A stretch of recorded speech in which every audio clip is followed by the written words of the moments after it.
Κυρίες και κύριοι, καλησπέρα σας. Σας καλωσορίζουμε στο πρώτο συνέδριο ανάπτυξης επιχειρηματικότητας του Μηχανισμού Στήριξης της Περιφέρειας Δυτικής Ελλάδας, το οποίο διεξάγεται στα πλαίσια των εργασιών του 10ου Συνεδρίου Περιφερειακής Ανάπτυξης. Η ενίσχυση της επιχειρηματικότητας στη Δυτική Ελλάδα αποτελεί ένα ζήτημα προτεραιότητας, με πολλές πτυχές και με πολλές ανάγκες. Στο πλαίσιο αυτό, τα τελευταία χρόνια έχουν πραγματοποιηθεί σημαντικά βήματα τόσο στην κατεύθυνση της ενίσχυσης των τοπικών επιχειρήσεων, όσο και στην προσέλκυση νέων επενδύσεων. Πιστεύω, κυρίες και κύριοι, ότι κοινός στόχος όλων πρέπει να είναι η ενίσχυση της επιχειρηματικότητας, που παράλληλα όμως θα αυξήσει και τις νέες θέσεις εργασίας, δηλαδή μια σημαντική πρόοδος για όλους. Στο πλαίσιο αυτό, ένα από τα εργαλεία που έχουν πραγματοποιηθεί για να ενισχυθεί η επιχειρηματικότητα είναι ο μηχανισμός στήριξης. Ένας νέος πρωτοποριακός θεσμός που ενεργεί για λογαριασμό της Περιφέρειας Δυτικής Ελλάδας και ξεκίνησε να υλοποιείται μετά την υπογραφή σύμβασης από τον Περιφερειάρχη Δυτικής Ελλάδας, κ. Νεκτάριο Φαρμάκη, και τον ανάδοχο του έργου. Η δράση χρηματοδοτείται από το ΠΕΠ Δυτικής Ελλάδας 2014-2020 και φορέας υλοποίησης είναι το Περιφερειακό Ταμείο Ανάπτυξης. Πιο αναλυτικά, φυσικά, θα έχετε τη δυνατότητα να ακούσετε από την αναπληρώτρια υπεύθυνη του έργου, την κυρία Ζαχαράκη. Να καλέσω στο βήμα τον Περιφερειάρχη Δυτικής Ελλάδας, τον κύριο Νεκτάριο Φαρμάκη, για ένα χαιρετισμό.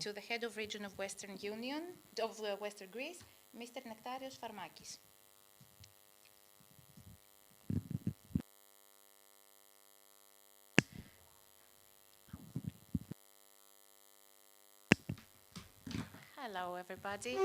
We're here.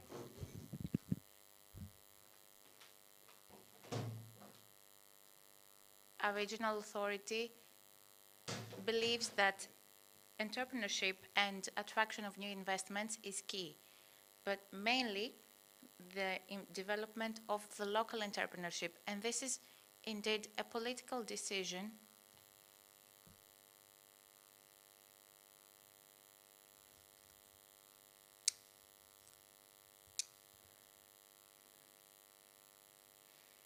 Περιφέρειες δεν μιλάω για απόλυτο αριθμό, έτσι, γιατί κάθε περιφέρεια δεν έχει. Each region, of course, is different μιλάω για and has ποσόστοση different needs. επί του συνολικού διαθέσιμου ποσού. Για να το πω με απλά λόγια, δεν περιμένουμε κάποιοι άλλοι να έρθουν ως σωτήρες και μεσσίες της δικής μας ανάπτυξης. Η ανάπτυξη στη Δυτική Ελλάδα, βασικά και κύρια, στηρίζεται στις τοπικές παραγωγικές δυνάμεις, στα χέρια δηλαδή και στα μυαλά των ανθρώπων που ζουν και επενδύουν εδώ και που έχουν συνδέσει τη μοίρα τους στη μοίρα του τόπου. Είναι οι άνθρωποι που αποφάσισαν για το δικό τους λόγο, τον λόγο τον οποίο θέλουν να συνεχίζουν να αποφασίζουν, να μένουν εδώ, να εργάζονται εδώ, να βγάζουν τον βιό τους εδώ, να μεγαλώνουν τις οικογένειές τους εδώ. Και το συνδέω τη σημερινή τη συζήτηση τώρα και με αυτή που κάναμε πριν και να κάνουν τις οικογένειές τους εδώ και να τις μεγαλώνουν για να μπας και γλιτώσουμε τα αποτελέσματα του δημογραφικού που δεν έρχεται, ήρθε και δεν ξέρουμε ακόμα τα αποτελέσματά του. Άρα, σε ποιους ποντάρουμε? Σε όλους αυτούς τους ανθρώπους του επιχειρήν, οι οποίοι για μας αποτελούν, και δεν είναι υπερβολή, τη μοναδική ελπίδα. Και δεν θέλω να μειώσω τη συνεισφορά οποιονδήποτε άλλων και οποιασδήποτε άλλης παραγωγικής ομάδας σε σχέση με το επιχειρήν. Θεωρώ όμως ότι είναι το πιο δυναμικό κομμάτι, δεν έχω ήχο, δεν ακούγομαι σίγουρα. Γνωρίζουμε λοιπόν όλοι τις χρόνιες αδυναμίες και τις παθογένειες τόσο σε κεντρικό όσο και σε τοπικό επίπεδο.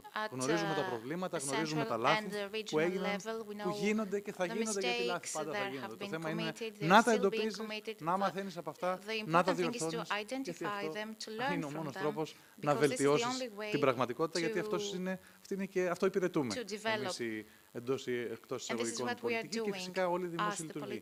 Να κάνουμε καλύτερη τη ζωή των συμπολιτών μας. Αλλά επιτρέψτε μου την άποψη να πω ότι δεν είμαστε εδώ για να κλαίμε πάνω από την καρδάρα με το χυμένο γάλα. Είμαστε εδώ έχοντας πλέον αποκτήσει πολύτιμη εμπειρία από το χθες για να διορθώσουμε τα κακό κείμενα, να προχωρήσουμε στο μέλλον με γνώση, με σχέδιο, αλλά και με αυτοπεποίθηση. Στην περιφέρεια Δυτικής Ελλάδας τα τελευταία 2,5 χρόνια Έχουμε διανύσει τεράστια απόσταση, αν και όχι σίγουρα υπό τις συνθήκες που θα θέλαμε, και αυτό έχει να κάνει όχι μόνο με την ψυχολογία μας, γιατί κανέναν δεν αφορά η ψυχολογία μας, σε καμία περίπτωση τον πολίτη δεν τον αφορά. Έχει να κάνει όμως με το ότι σε πόσο δύσκολες συνθήκες αυτά τα βήματα πήγανε αυτόν τον τόπο μπροστά. Πέρα από τη γραφειοκρατία και τις αγκυλώσεις και τα προβλήματα που κληρονομήσαμε, βρεθήκαμε και αντιμέτωποι και με την πανδημία. Και ξαφνικά προέκυψαν νέες επίγουσες ανάγκες. Το νέες όμως δεν ήρθαν απλά νέες και φύγαν οι παλιές. Υπήρχαν οι παλιές, ήμασταν πίσω που ήμασταν, μην το πω απλά πώς ήμασταν, πώς το λένε στο χωριό μου, δεν θα το πω, είναι ακατάλληλο. Μας βρήκε και η πανδημία. Άρα, είχαμε ανάγκη σε υγειονομικό επίπεδο, αλλά και σε οικονομικό. Άλλωστε, οι άνθρωποι του επιχειρήν γνωρίζουν καλύτερα από τον καθένα τα προβλήματα που δημιούργησε η πανδημία και προτού καλά ξεφύγουμε από αυτά, ακόμα εδώ είναι η πανδημία, απλά δεν φοράμε μάσκες, βρισκόμαστε πλέον αντιμέτωποι με τον πόλεμο στην Ουκρανία, με μια μεγάλη ενεργειακή κρίση και φυσικά με μια τεράστια ακρίβεια και έναν πληθωρισμό που μας χτυπάει βάναυσα. Εμάς, ξαναλέω, που ήμασταν έτσι όπως ήμασταν, που μας βρήκε η πανδημία και μας βρήκαν και όλα αυτά. Για να καταλάβουμε πού ζούμε, σε τι κόσμο ζούμε και με τι συνθήκες ερχόμαστε αντιμέτωποι και θα πρέπει να υπερβούμε τα προβλήματα αυτά. Άρα, με τα λόγου γνώσεως, σας λέω ότι σε αυτά τα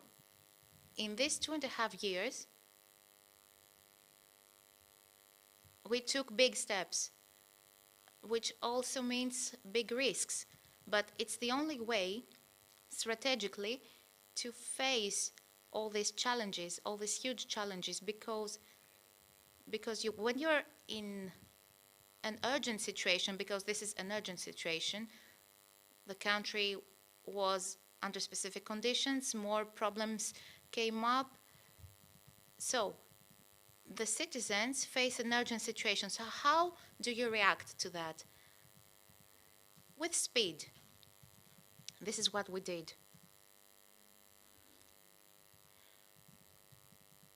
This is how we run all entrepreneurship support programs. And we were near the businesses and the citizens. And in the same time, we had to shape a better future and a more friendly environment and more attractive environment for entrepreneurship and investment. Because despite the fact that we're under urgent conditions, we do not stop planning the future.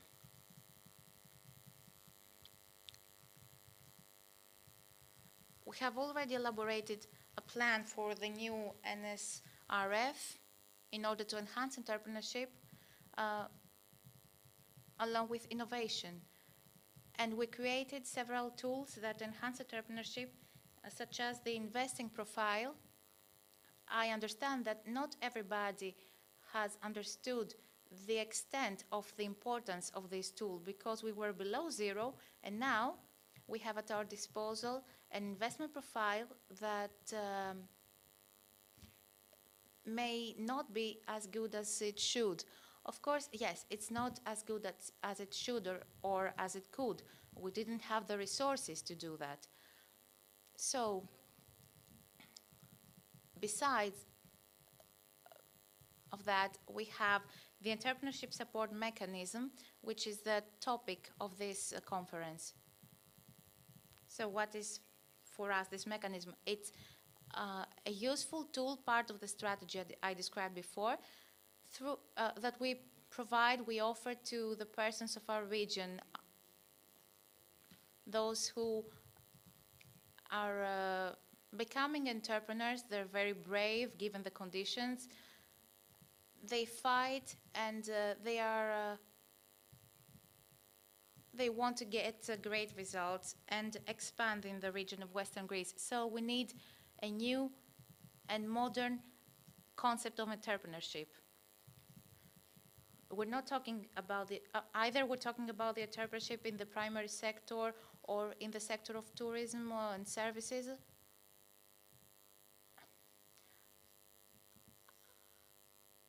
I hope I'm not tiring you, but it's important to have a dialogue. We're a region that during the last 10 years, we've lost 6% of our population. We're the first at unemployment at 28%. We've lost 20% in our imports, but we're first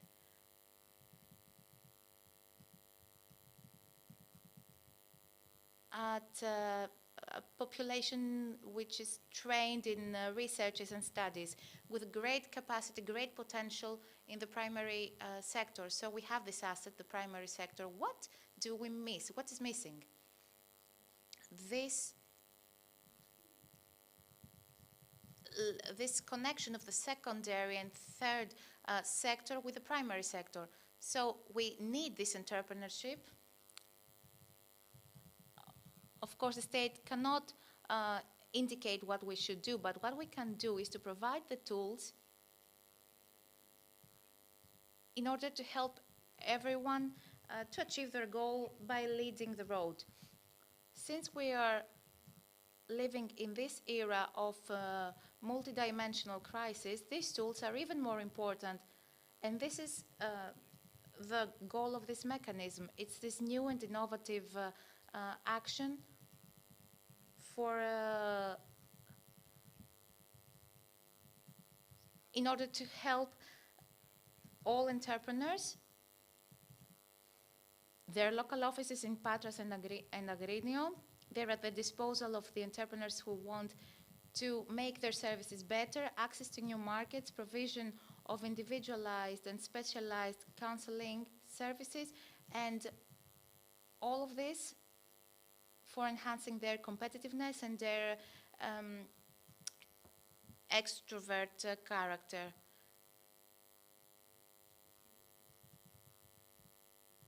So this is where we need to focus. Tell the people, you know, you can come here, this is a free service, you can, and see how you can do what you could not do until now. Now you have the tools to do that. So, working with the local productive bodies, we want to shape the conditions so that each business and potential or existing entrepreneur to be able to recourse to these offices, have for free any necessary information and a tool that has to do with entrepreneurship at national or local level. In order for a business to have access to this mechanism is made by a simple request, and there is a continuous support even through teleconferences. So we're creating infrastructures that link the entrepreneurs with the local government and the local society, and we work together in order to make use of new ideas and perspectives.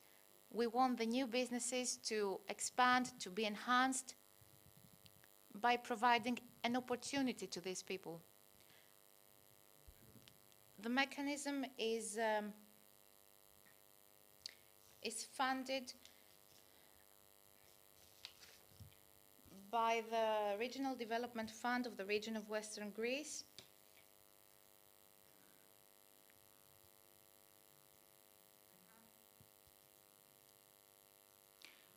So, to conclude my presentation, I want you to know that I believe that this place, this region, is strong, and this strength seeks for the ways in order to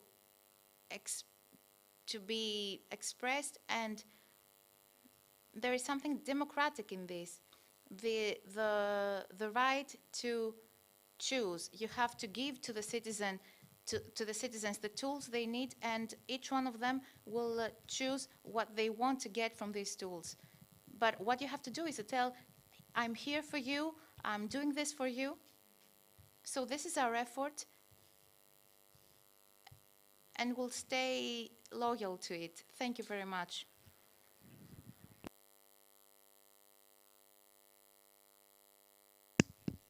Thank you very much, Mr. Farmakis. I would like to change a bit the course of this program.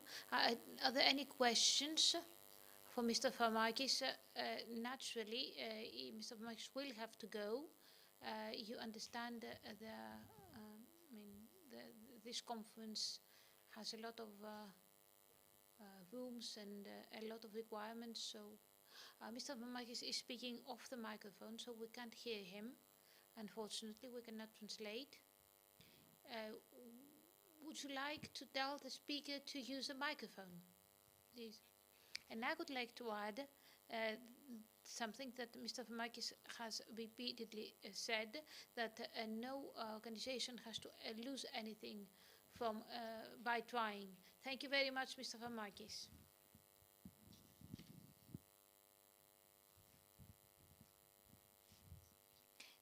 Let's go on now, and I would like to invite to the floor Mrs. Alkis Stathopoulos. She is head of the Managing Authority of the Operational Program Western Greece. Mrs. Stathopoulos has the floor. Thank you very much.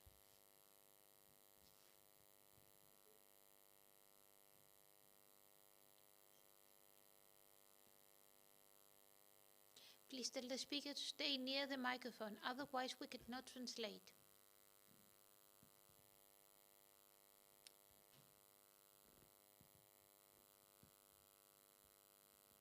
Hello.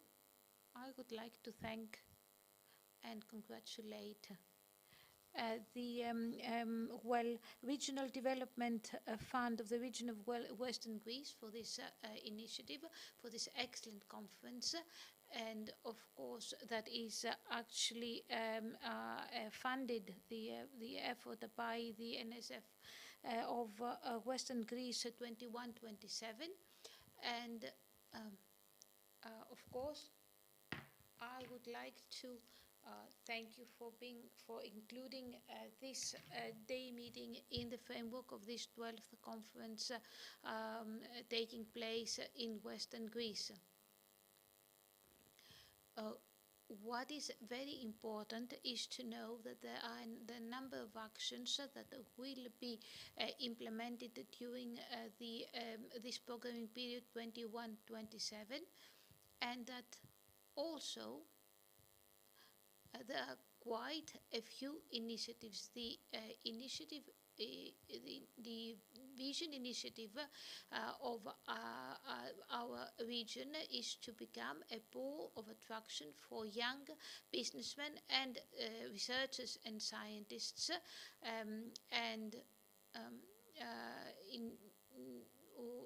of course, to further be able to maintain our human capital, increase our productivity, support the society of knowledge,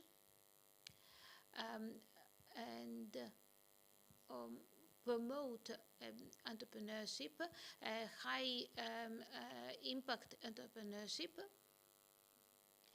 and the exploitation of information technology and the internet to modernize and increase productivity in the areas of priority of our region in order to reduce the high cost of transaction with public services.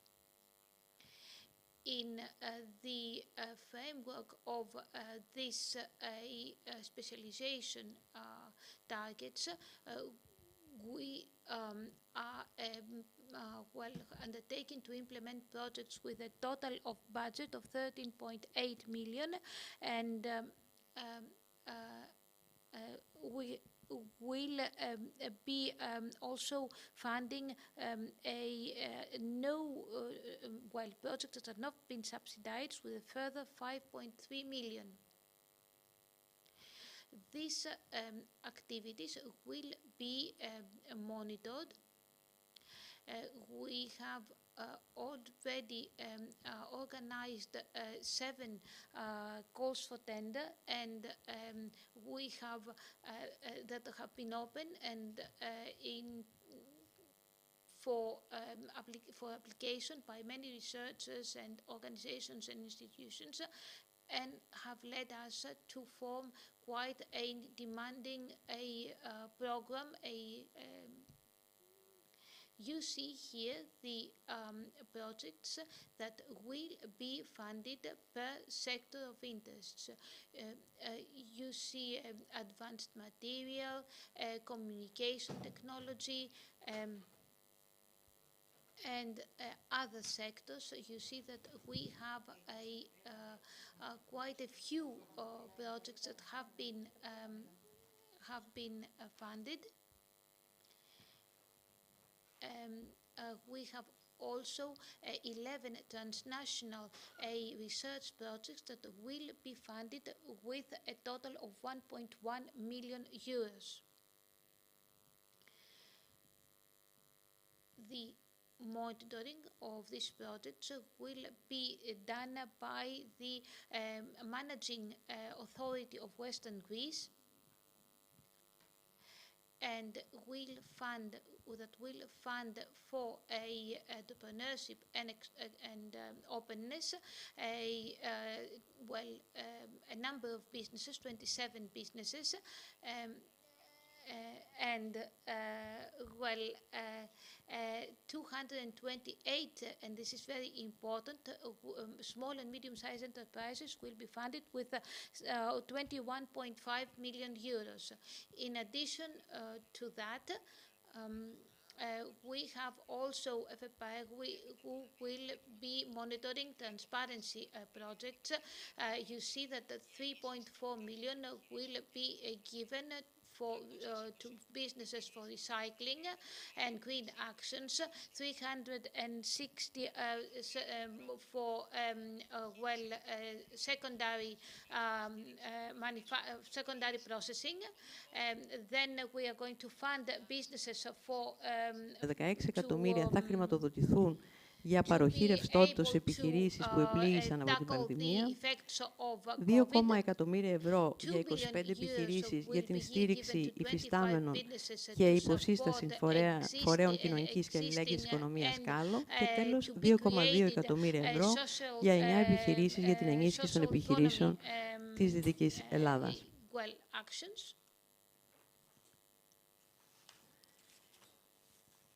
Η στήριξη επιχειρηματικότητας στο πλαίσιο της τρέχουσας προγραμματικής περίοδου γίνεται από δράσεις, κυρίως από τον άξονα προτεραιότητας.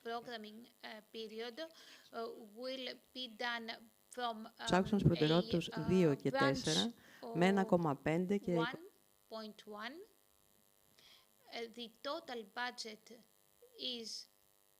Αρκετά σεβαστό ποσό, χάθηκε η φωνή μου, 191,5 εκατομμύρια ευρώ, που ενισχύει 7.676 ενισχυόμενες επιχειρήσεις.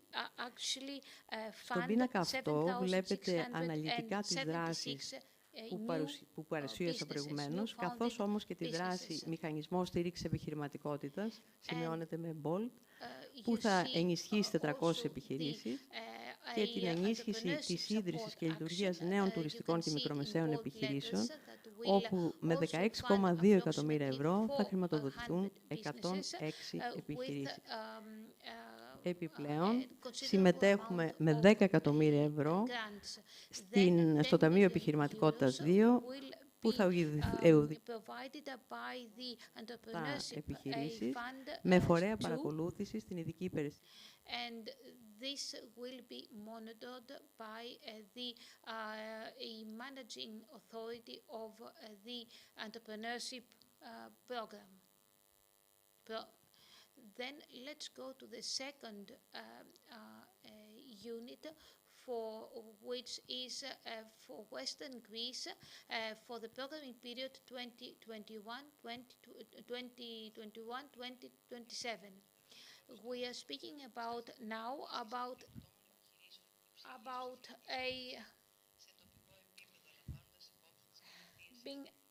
supporting an innovative enterprises, supporting της περιφερειακής στρατηγικής. Smart companies, especially in the areas of research and newly and innovative businesses. and also in the area of culture, including the valorization of the monument of ancient Olympia. Also very important is that in relation to the development of green and soft energy. We also want to support the entrepreneurial environment with particular emphasis into smart specialization entrepreneurship. Entrepreneurship will be supported especially by the policy area 1 with a total of 78 million and target 4 with a total of 53 million on the whole. 73 million will be 73.8 million will be spent, or at least this is what we this is the draft project, because it has not yet been approved by the Commission. Smarter Europe has 3 targets: research and innovation, digitalization, and development of the modernization of SMEs.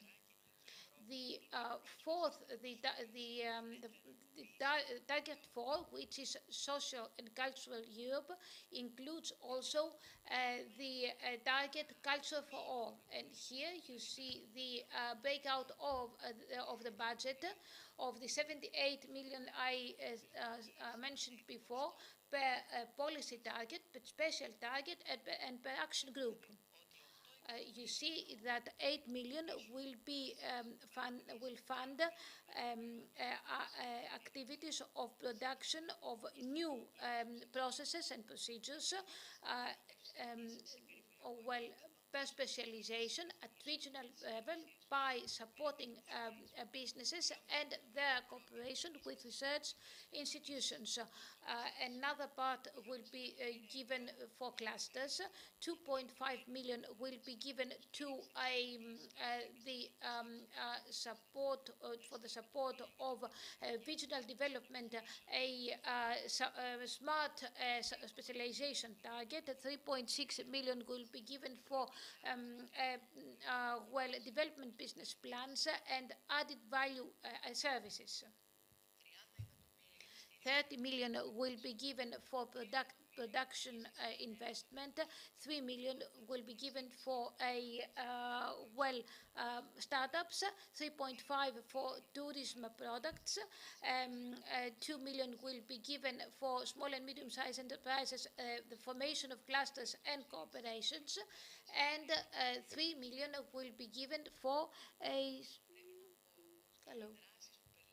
these activities that are included in the 21-27 plan relate to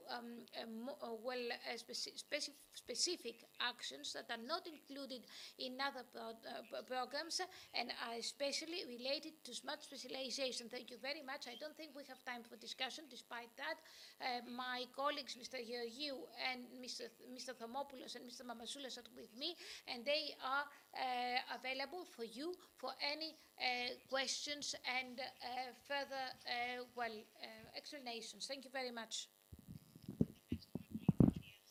We want to thank Mrs. Thomopoulos for sharing with us all these details and information. They're very important for entrepreneurship and for the regional development program of region of Western Greece. Now I'll call Mr. Dimitrios Michalopoulos, who is assistant professor of the University of Peloponnese, who will talk to us about the entrepreneurship in Western Greece. Χαίρετε. Είμαι χαρούμενος που είμαι ανάμεσά σας, καθώς ερχόμουν από την Κόρινθο. Είμαι στο Πανεπιστήμιο Πελοποννήσου, σκεφτόμουν ότι κινδυνεύω να κατηγορηθώ με εκκλησιαστικούς όρους για εισπίδηση, καθότι θα μιλήσω σε μια άλλη περιφέρεια από αυτή στην οποία ανήκει το πανεπιστήμιό μου, αλλά μετά το έχω ενσωματώσει και στην παρουσίαση. Σκέφτομαι ότι δεν ισχύει αυτό, διότι το Πανεπιστήμιο Πελοποννήσου έχει αποκτήσει και 3 τμήματα στην Πάτρα, επομένως αισθάνομαι ότι βρίσκομαι όντως στην περιφέρεια στην οποία ανήκει το πανεπιστήμιό μου. Θα προσπαθήσω να είμαι όσο το συντομότερος και να τα συνδέσω όσα είχα να πω και με όσα είπαν οι δύο προηγούμενοι ομιλητές, ο κύριος Φαρμάκης και η κυρία Σταθοπούλου. Καθώς επίσης ερχόμουν, κοιτούσα την θαυμάσια γέφυρα του Ρίου Αντιρίου, η οποία είναι νομίζω ένα σύμβολο το τι μπορεί να πετύχει μια ολόκληρη χώρα και προκειμένου μια ολόκληρη περιφέρεια, εάν βάλει όλες τις δυνάμεις και αν μπορέσει να οργανώσει αυτές τις δραστηριότητες προς μια παραγωγική κατεύθυνση. Ένα έργο το οποίο οραματίστηκε ένας άνθρωπος από τη Δυτική Ελλάδα, ο Βαρέλαος Τρικούπης, ήδη από το 19ο αιώνα, μας πήρε έναν ολόκληρο αιώνα για να το ολοκληρώσουμε, αλλά εν τέλει τα καταφέραμε.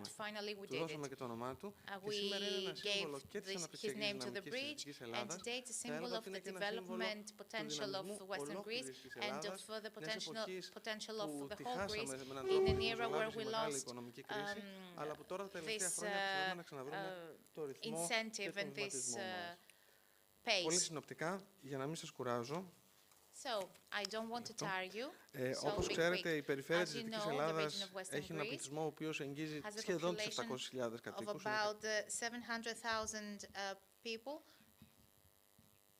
The head of the region said that the population has decreased, but it's a big region, the fourth biggest region in Greece, as far as the population is concerned, and it produces 5% of the total GDP of the country.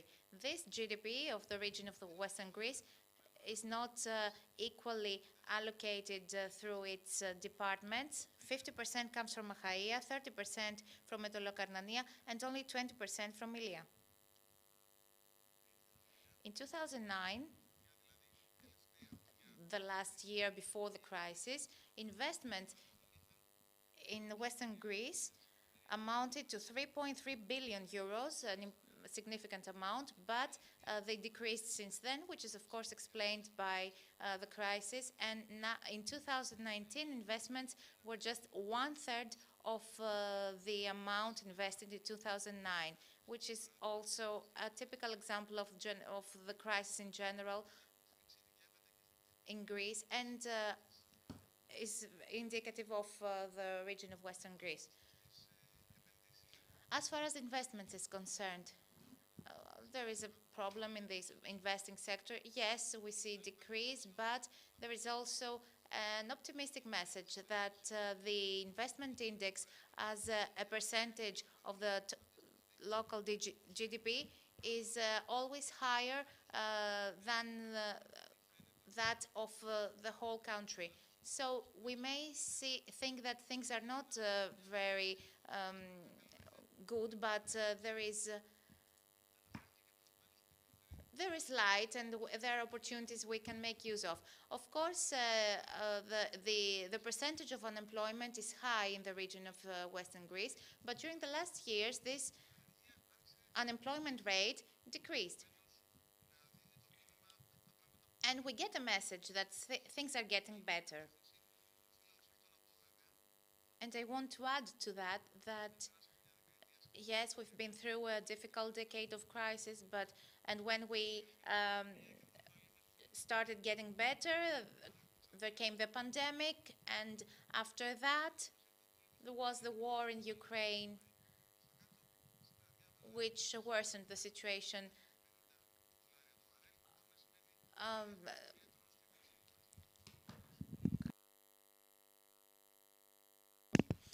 Oil may also, the prices in oil may be increased, that will affect the costs in general.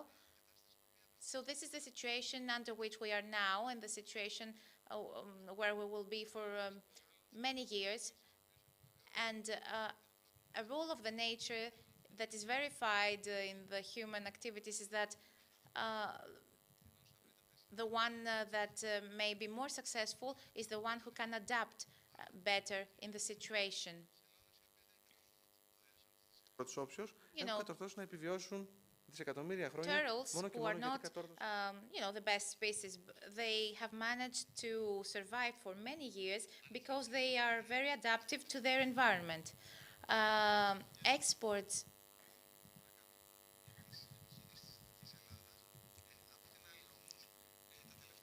During the last years, we see that they have increased, which does not mean that they are at a satisfactory level right now. To be more specific, as far as the businesses is concerned in the region of Western Greece, I think you can see it by yourselves. We're talking about small businesses with a small number of personnel. They're not very extrovert, they're not very open, but they operate at a regional, at a local level. We're talking about a turnover of 70,000 euros, which is a small turnover, and occupies about 2 persons. So we're talking about family businesses. And most of the times, these 2 persons are members of the same family. From the businesses which are based in the Western Greece, 50% of them had a turnover of a maximum 500,000 euros, and only a few have more than 10 persons, occupy more than 10 persons, so they can be considered as medium-sized companies. From the data we have processed and which we present you here,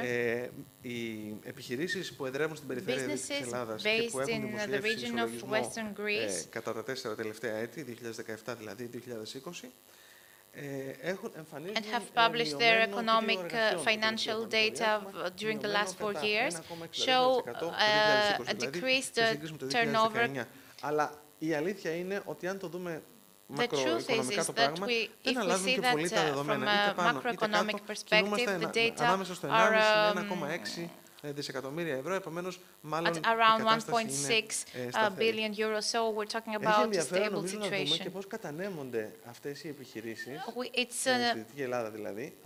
It's interesting to see how these businesses are allocated based on their business scope.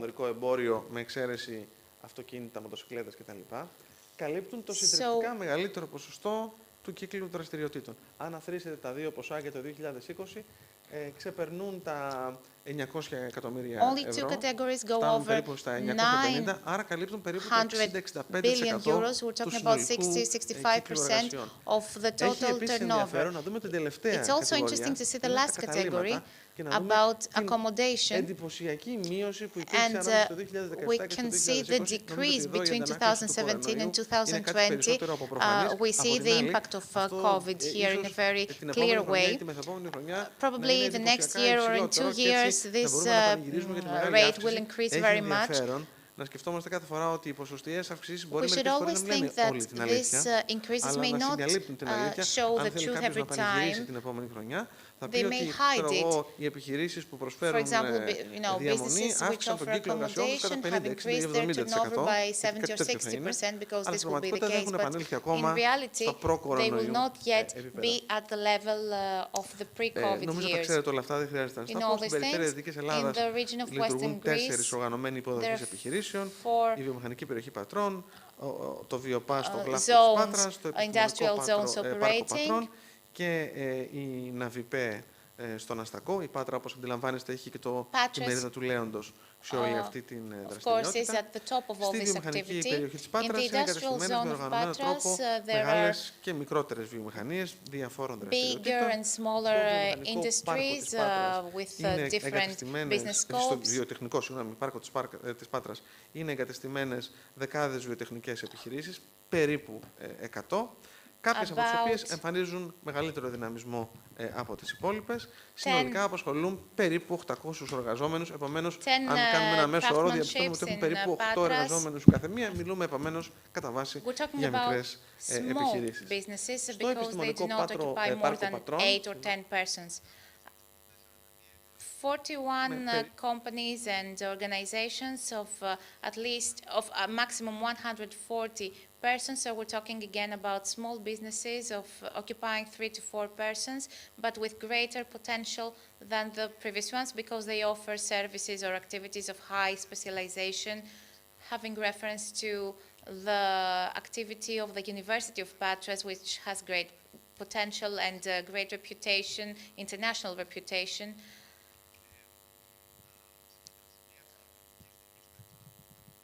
For the Scientific Park of Patras,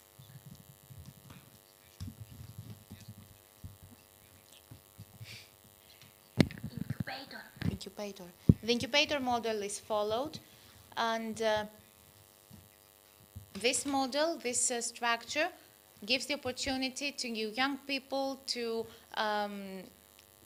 improve and develop their companies.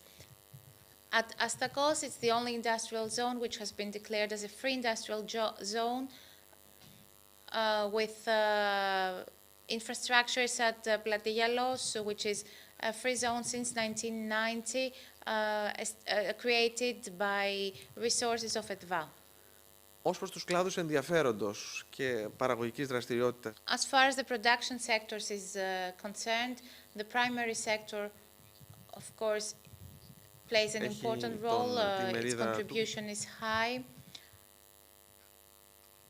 It occupies more than 27% of the employees, so more than 1 out of 4 employees are occupied in the primary sector and produces about 10% of the turnover of the businesses and contributes 21% of the added value to the region of Western Greece. So it contributes less than the number of persons it occupies. The percentage of employees to high technology sector is 27.4% at the region of Western Greece, while the rest of the percentage in the country is less than half of it. So this shows the potential at several economic sectors. The region of Western Greece is at the top when it comes to the production of agricultural production. For example, lemons by more than 50%, the third position in the production of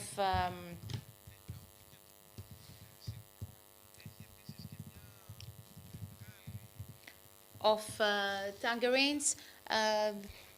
An important presence at the sector of the primary sector, the products of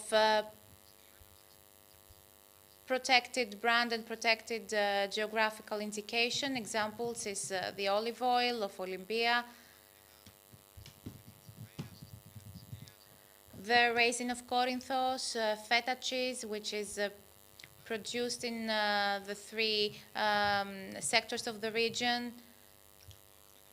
We keep all that because I'm about to make a comment for a different production sector, which is of high importance. It's very important to recognize a product as a product of protected brand name or geographical indication, because this is what provides it a very strong brand name and makes it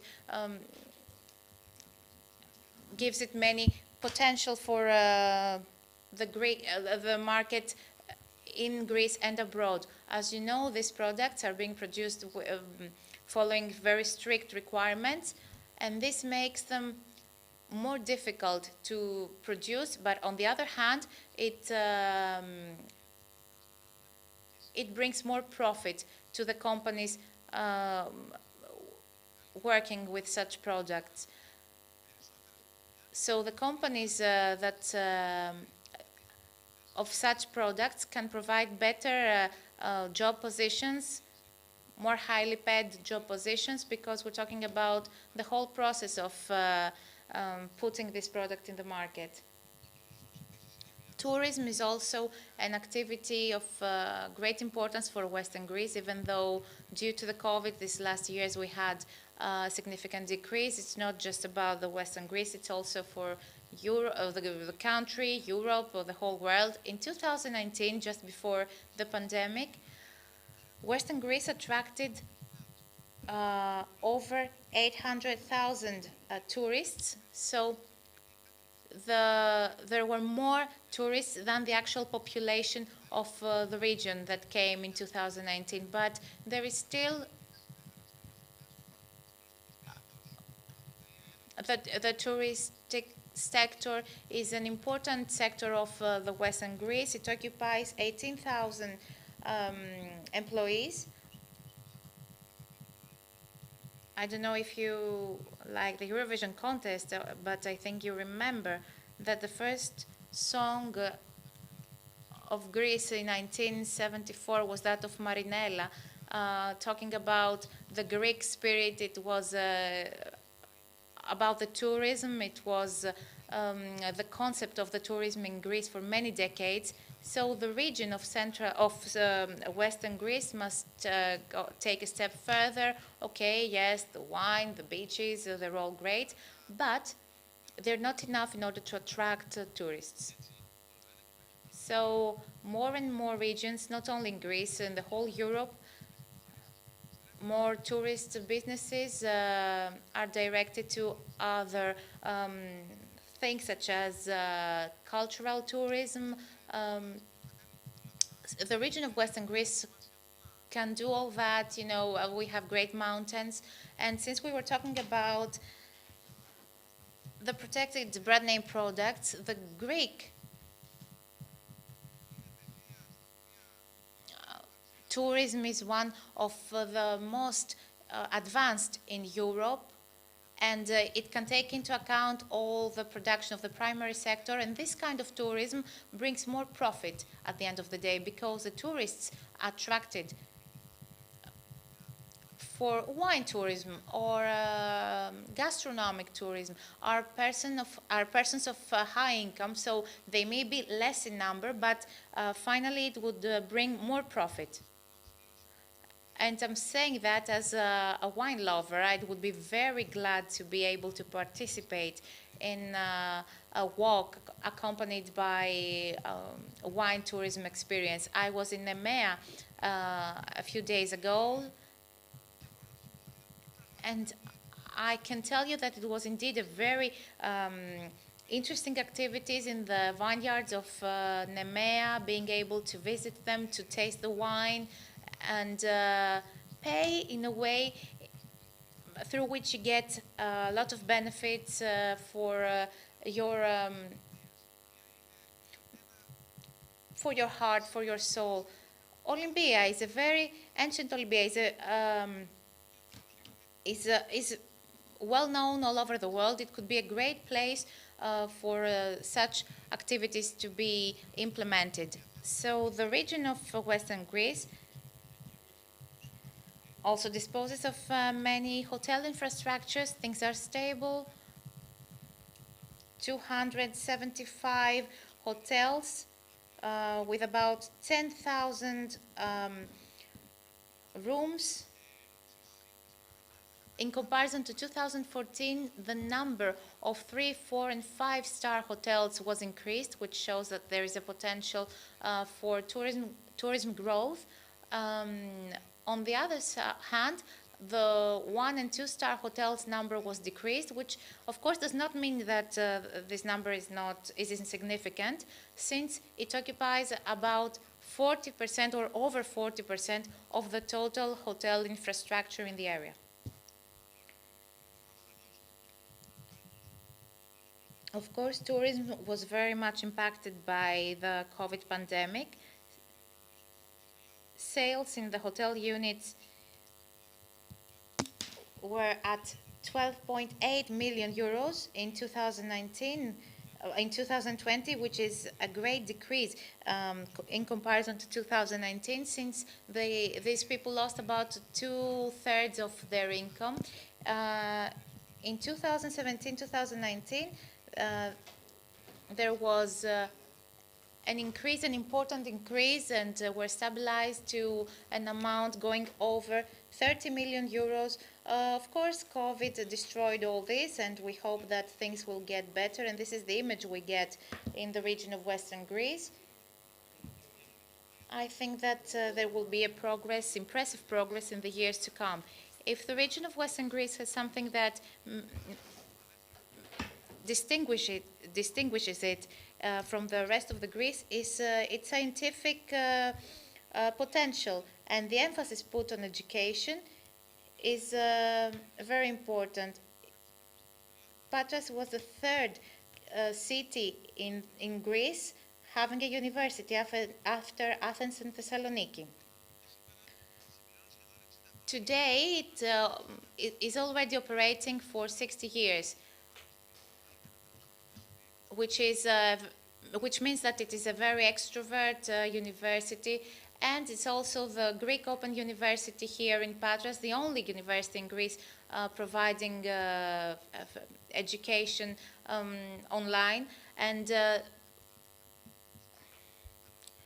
we have many departments operating in the University of Patras. The region of Western Greece has the higher percentage of students, university students, in comparison to the population, the number of citizens. There's a great potential in scientific publications. It was fourth in all the regions of Greece, with about 6,000 publications, and it occupies about 8.5% of the researchers of the country.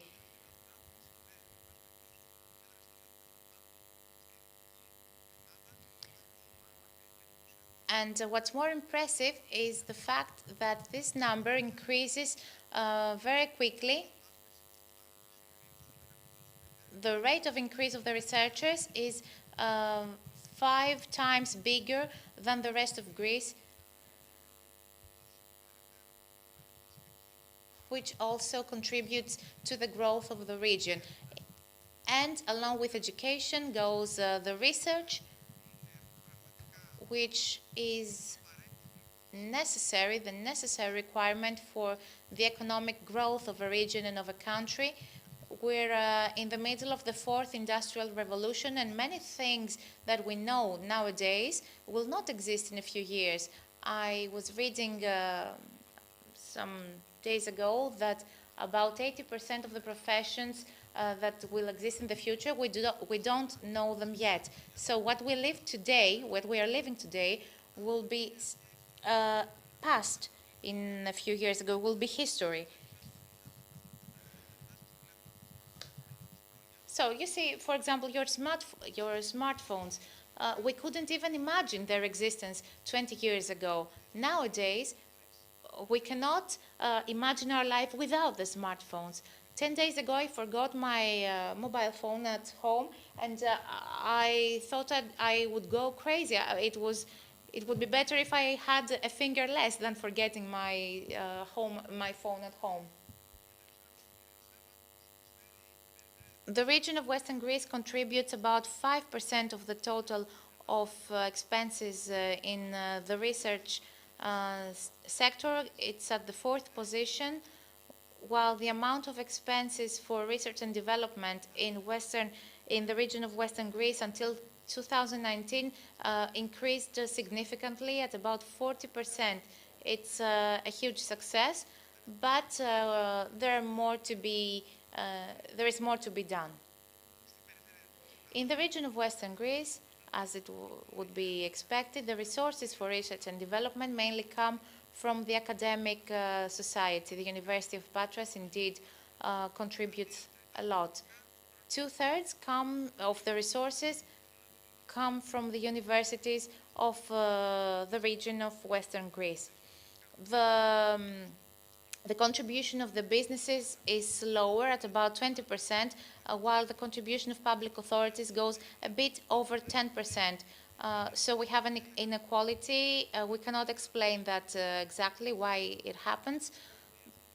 If there is a field in which there must be an improvement, this is the contribution of the businesses in research and development.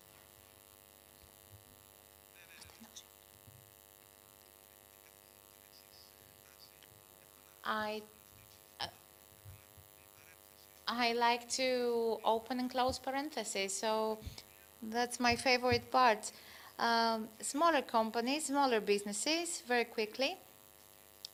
The majority of small businesses had a turnover of 100,000 euros. So we're talking about small businesses. 6 out of 10 show profit, 4 out of 10 mainly damages. This is not only the case for the region of Western Greece. What's interesting is that the profit declared is just over 20,000 euros. So we would say that the profit is not that is not that important, and maybe the data are not very accurate. What's impressive, in a negative sense, is the non-openness. 9 out of 10 businesses did not make any exports for 2021. And what is worrying also is the fact that there is not any investment potential. Only 2 out of 10 companies have proceeded to an investment in 2021. So we're talking about small businesses of maximum 10 persons. Only a few of them proceeded to bank loans. There is a difficulty in becoming more open due to the COVID and other circumstances. I talked about all that. The region of Western Greece has many advantages. Its geographical position, the primary sector, the academic institutions, with first being the University of Patras, infrastructures that are very favorable for new businesses, as well as the human resources. But there are also weak points: low productivity, high level of unemployment, aging, and decrease in the population, a non-openness which can be seen by the low level of exports. And what are the positive points? A new era is coming. We have the new NSRF ahead, which is a very good opportunity for resources for many businesses. We're getting into an economic growth of Greece, which is unfortunately impacted by other circumstances, such as the pandemic, the war in Ukraine. This is the reality. The end of the COVID, the war in Ukraine, increase in the costs, increase in higher inflation. So what we keep is that the businesses in Western Greece must adapt to the new reality, either we like it or not. This is the environment, and it will not improve at an international level very soon. Thank you very much.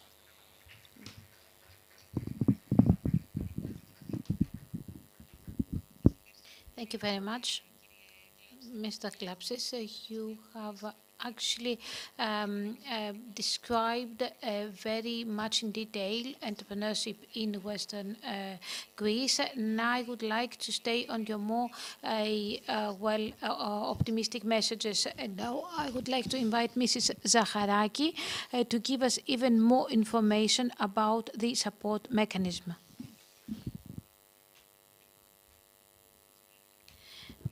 Good afternoon. Thank you very much for being here today. I will give you a few information about the support mechanism.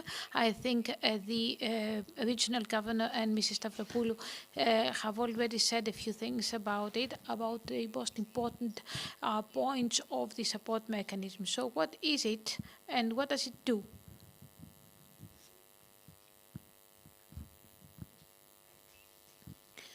what is the entrepreneurship support mechanism? It is an initiative of the region of Western Greece with innovative aspects. Our region has already taken quite a few actions to support businesses and entrepreneurship, and one of them is this mechanism. It is funded by from the resources of the program of Western Greece. It is well supported by 3 pillars. The first pillar is to support businesses. And how does it go about doing that? By providing a free of charge consultancy to any business in the region of Western Greece that requires it. So any business can come to us, can go to the mechanism and request for a free of charge consultancy. The second pillar is to the timely information to any businessman that also contacts the mechanism, and the third is the preparation of studies and research, and more specifically, the investigation and research of actions, needs, and developments in entrepreneurship in Western Greece. This is a very important part of understanding what exactly is entrepreneurship and what do businesses need to do in order to be supported by the mechanism. But let us speak a bit more in detail about the mechanism. First of all, it is an entity that has offices in all 3 areas, in all 3 administrative areas of the region of Western Greece. It has a very big database with information about all businesses, almost all businesses of the region of Western Greece, and a site where one can navigate for information regarding the areas of interest. So also, we have an account in most of the social media platforms. What kind of services do we provide? First of all, as I said, these services are provided free of charge. Sufficient for a business to come to us, and we will provide support free of charge. There are consultants that will provide services, and that will be done as if it was a private consultancy firm. The procedure is open. Anyone can come to us, and it's also very simple. The process is very simple. We only need an application. The application will be taken into consideration, discussed, and then we will contact to the business to actually speak with it and tell it what kind of services are available for it.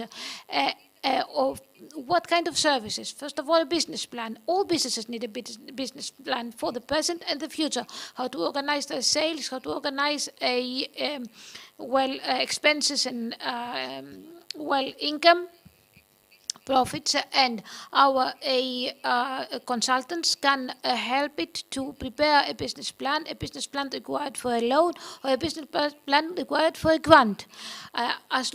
If the business has already a business plan, they can come to us to be evaluated, and so that we provided with consultancy about improvement. We have heard previous speakers speak about a very low openness and very low extroversy, very low penetration of other markets. Despite the fact that we do have quality products, these products are not able always to reach the appropriate markets. So businesses can come to us to get information about which markets they can address, either domestic or abroad. And what are the characteristics of these markets and what actions are required. A marketing study, what kind of characteristics the product should have to be to go to abroad, to be exported abroad, what kind of contracts are required, suggestions about digital marketing. You know that the COVID-19 pandemic has actually marketed a digital marketing. We can provide also targeted and specialized consultancy advice to any company about where it is and where it wants to go. Also, information regarding management. How is the business structured? How can it improve its structure and administration? Also, cost calculation, services about services and products. Funding, how to look for funding. We have heard Mrs. Stavropoulos speak about how many funding initiatives there are, and we already have had an announcement about the new development law. Our mechanism can provide a lot of support and a lot of help to any business, and first of all investigate whether the business has the necessary qualifications to be included, to be eligible for one of these types of funding. Then to prepare proposals. There are many proposals prepared by private entities, by private consultancy firms for businesses that have not the necessary qualifications to be eligible, and that is already known from the beginning. We can inform free of charge the business about what is really needed and then help it, if it is eligible, to prepare the application, to prepare the proposal, and also provide any support required if the business gets the funding to implement the project at hand. Support it for networking. A business that wants to go to abroad or to tackle new markets requires networking. We can help it and support it for these activities. To date, we have had 150 applications. We support more than 100 businesses. And what are these businesses that have actually come to us and have been supported by the mechanism? Most of them, 60% are very, very small one-person, single-person businesses that do not have the possibility to pay for a private consultancy services. So they come to us to be supported, and we are there to support very small mini businesses, businesses that do not have the culture, do not have access, and do not have the money to pay for private consultancy services. And then we have private capital companies, we have all types of limited companies, we have a public limited companies even, but what is very important for us is that very small single person companies are coming to us to help them with their business development, business strategy. I would like to also mention that most of them are in Etoloakarnania and then in Achaia and Ilia, and the distribution per activity mostly are in wholesale and retail, which is very strongly present in the area, then catering, also processing. And with regard to services, we have approximately 50 business plans, 60 market research projects and marketing plans, 10 restructuring services, and we have a number of other also services that have been provided only in very small number of businesses. You can contact us either per email or per telephone, or coming to us or through our site, and of course, you can request and receive consultancy about a number of issues, including administration, management, legal issues, taxation issues, also branch-related issues. A business plan also. Do you want to build your own business plan? How do you go about it? Marketing issues, market issues. In our branch studies, we have parts related to marketing, and these studies are available to everyone free of charge. And every time also that we prepare some study or other type of material, we also post it on our site. We also provide information about funding and how one can apply for it, and also information about the mechanism itself. More than 600 companies have come to us, have contacted us, and to date. And last but not least, with regard to studies, we have been preparing a very big number of studies. What is important about that is that they are actually supported by evidence, so they're evidence-based, they're not just statistic-based, and so we have primary research, mainly per phone research. So, well, we address businesses of various types and branches, so that we have the opinion of the end stakeholders about the problems, about their needs in real time. Some of our research, or all of our research, I should say, are available on our site,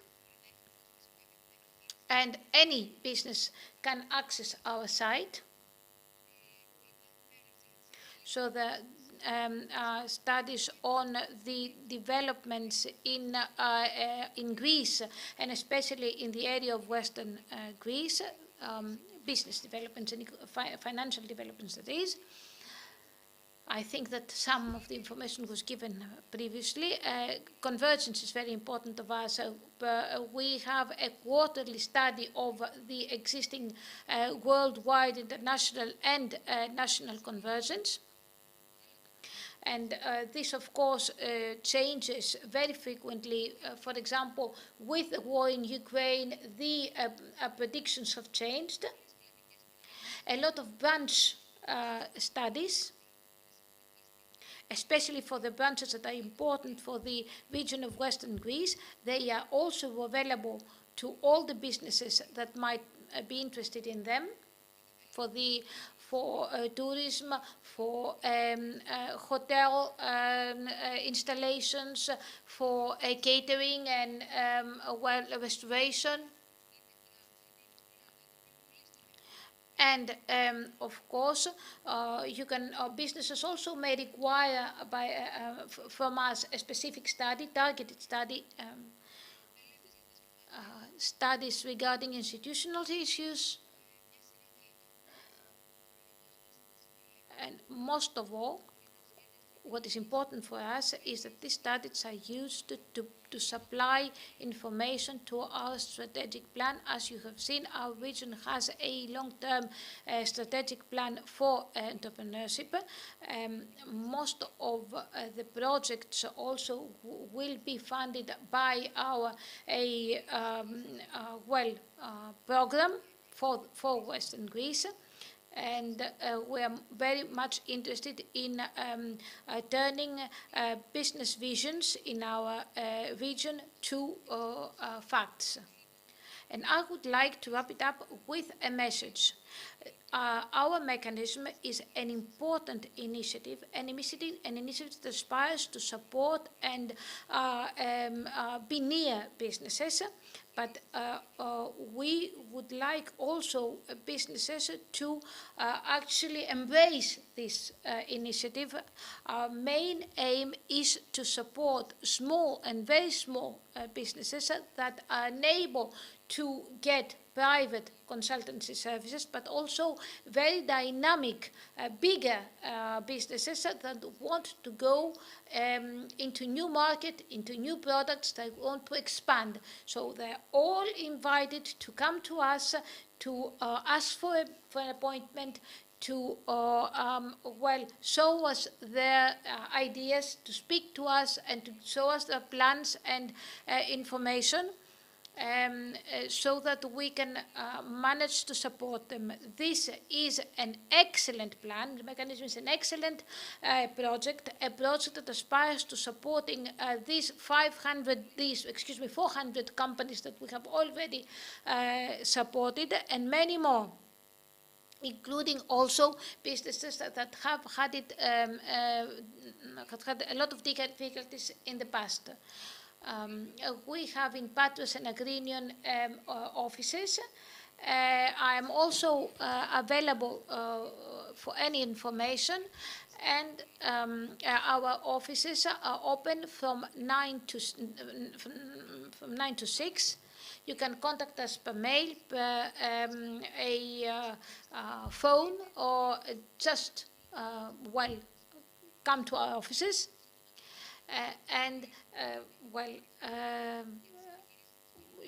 I think that you can get information about what we can do to help you.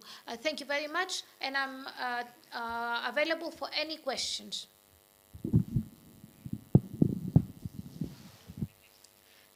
Thank you very much, Mrs. Zacharaki, for this information about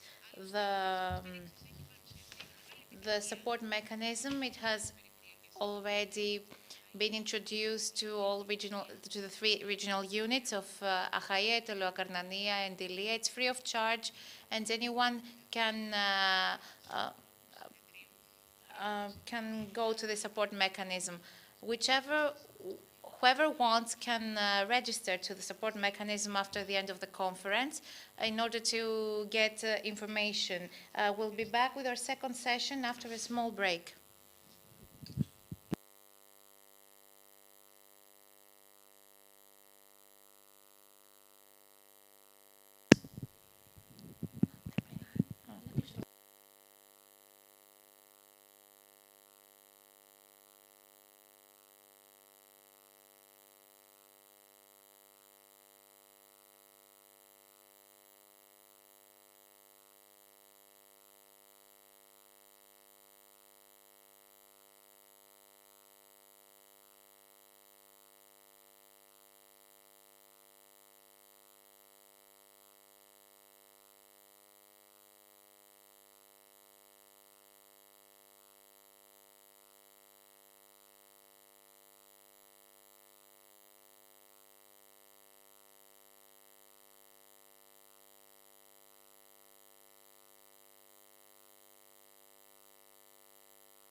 We're back with the second session. I would like to welcome all of you who came right now for the entrepreneurship support mechanism for the region of Western Greece. So in this second session, we'll have Mr. Argyris Petroulakis. He's the chairman of the BOD of the National Documentation and Digital Content Center, who will talk to us about the performance of the Greek regions in the research and development activities, the case of the region of Western Greece, conclusions and recommendations.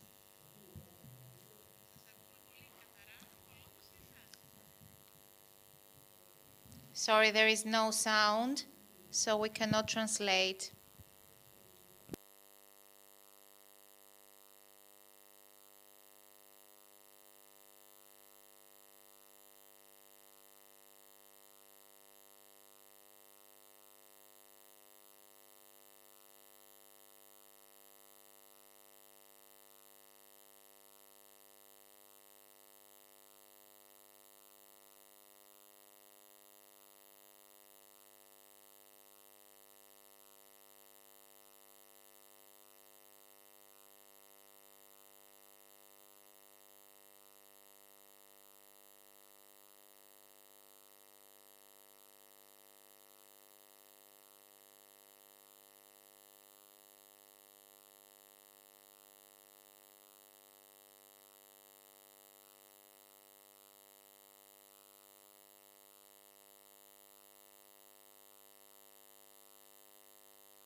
next is about decision making. This is what we want to achieve, trying to always have data available in order to provide the tools to the decision makers in order to have the correct data, because the point is not to have the data you want, but the data that help you move forward.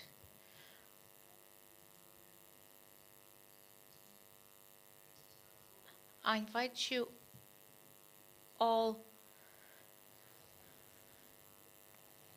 to download this latest research for Western Greece and be able to check all the percentages, the indexes, and at your disposal for any questions. Everything is available on our website.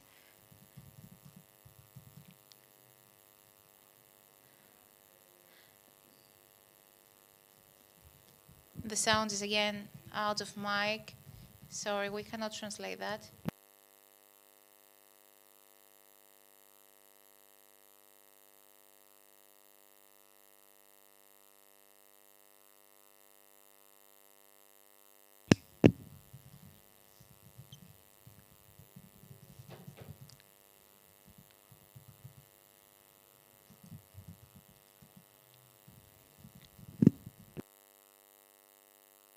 Thank you very much, Mr. Peroulakis. We're looking forward to the new data as well.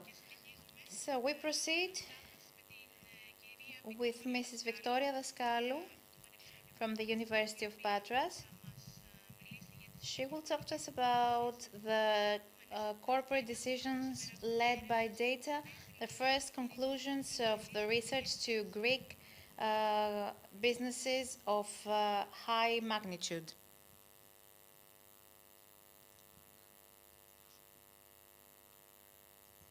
Okay. I'm very happy to be here with you. I come from the University of Patras, and we can present the results, the data from our research, and we can start discussing the needs we have. I will present a research we have been conducted for the last 2 years from the Department of Economic Sciences. It has been funded by ELDEC.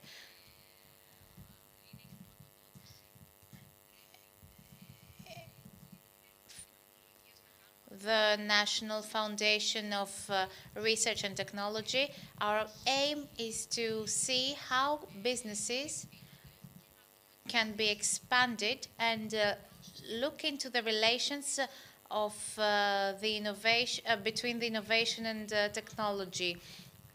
Mr. Tsekouras was in charge, and we have worked with many young people for this project.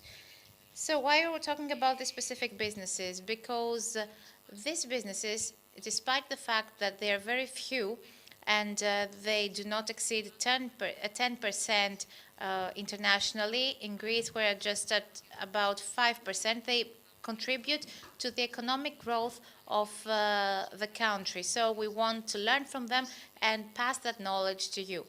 What does companies of high development mean? We're talking about companies that are expanded very quickly at about 75% within 3 years. This is very general. Or they are included in the top 10 of businesses when we're talking about their growth rate. This leads us to create and support some policies in order to support them. So we need to find out which businesses these are, and through our research, and this is something that internationally is also performed, we managed to identify them, and we're not just talking about the startup companies, the startup businesses. These are small businesses, new businesses that start from the universities and are based in venture capital. This is not just the case here, and we see that through this data from the European Union,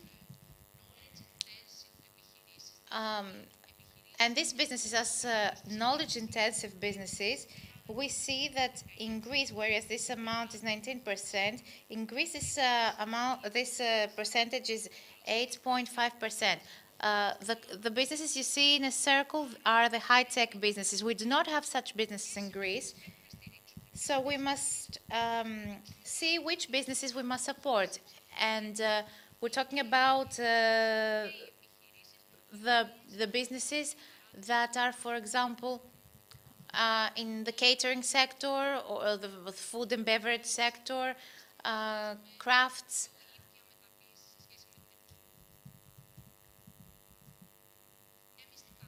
What we did, what this research did, it was a qualitative research through interviews to new businesses established in Greece after 2008. So they were established during the crisis and they made it. So we tried to see which characteristics do they have and how do they learn, because it's very important to understand how they did it. What made them succeed? Where do they learn from? Which is the common point of high-tech or the knowledge-intensive businesses? The common point of them with the businesses which are not that low knowledge-intensive businesses. So is there a common point that we need to enhance to support for them to succeed? And our conclusion was that we always need to grow, to develop. And you see this spin, which shows a dynamic environment that leads us to capabilities which are called dynamic capabilities, that is to understand to the environment and adapt to it. These dynamic capabilities, we must find the way in which they should impact our operations, our production. How, for example, does innovation or knowledge of the environment affect the way in which we operate? And moreover, we must learn all the time, constantly. This is something like a vicious cycle, a total spinning all the time, a constant spinning, and this must be made quickly. We cannot do anything different. This is what these new businesses do, and they succeed, and we must learn from their example. I will not go into detail, but the key is digital transformation. Since I'm studying IT and digital economy, I'll talk to you about that. And I will tell you that we knew that before. The companies of high magnitude, even though we hold the 22nd position in Greece when it comes to digital economy, okay, we're not at a good level, but these companies hold the 7th position in Europe. They're very successful, and we must learn from their example. We have not studied only companies with a huge number of employees. We have also studied smaller businesses, what we learned from them. They use digital technology in various ways, not only to create innovative digital products, for example, great digital processing, sound processing, or electronics. We see businesses that in traditional sectors, such as used products, they do great things. So businesses like in the agricultural field or livestock, through digitalization, they manage to change their direction. We also see that organizational innovation, which means decision-making, cannot take place without digital technologies. Procedures, processes, innovative processes, innovative marketing. You've heard a lot of things about marketing. We have a huge challenge, a huge problem. This problem is that we have two worlds, two Greeces. So we're talking about a story for two Greeces, which is the administrative competencies. We're at the last position in the international, in this international research. This black bold is the multinational companies in Greece. This gray part are the local businesses, which means that we do not know how to manage our businesses. So let's see how we can get better at that. What we also saw is that these businesses, in all sectors, agricultural businesses, livestock, at the food and beverage sector, or even high-tech businesses, they learn through data. And they learn very quickly because they use data and proceed to decision-making very quickly. They also use accounting sheets. It's not just the artificial intelligence and similar technologies. They can keep statistical, for example, data for olives for 20 years. So they are led to business analysis. They get to know their customers. That's customer analytics.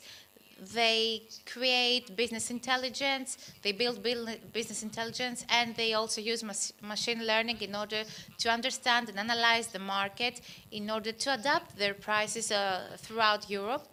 But recently, we see that we can predict and manage the business risks and understand what's coming. This is what we can learn from data and their analysis. And this constant spinning, this quick spinning, is the relation between business knowledge based on data, the continuous adaptation for the development of our capabilities. And we can all do that. You know, everybody can cook from Ratatouille, so we can all do that. This is what we can achieve through digital transformation. This is not digitization. What you must understand is not that technology can solve our problems. It's not the technology, it's the people, the humans. Digitization is about technology. Yes, we have some entities, we have the personnel, we have the customers, and we provide some digital data. No, that's not enough. We must transform this data into knowledge. We must create intelligence in our company. Even an Excel file can do miracles. And then we must take action.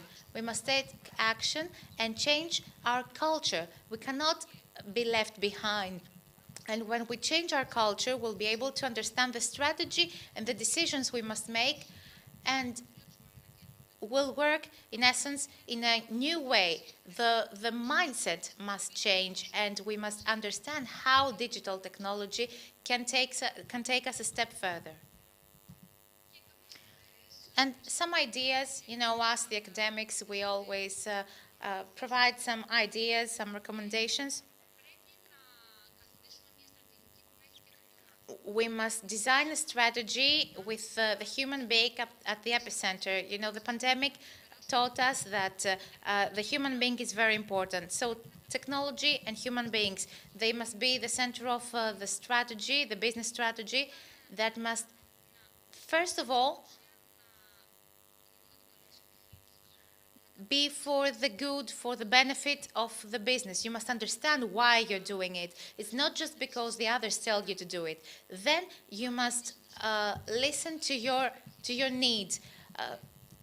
If you ask people in your company where's the problem, you will understand what the problem is. And then you will see if there is a need to have a digital application to help you make things better and save time for your employees.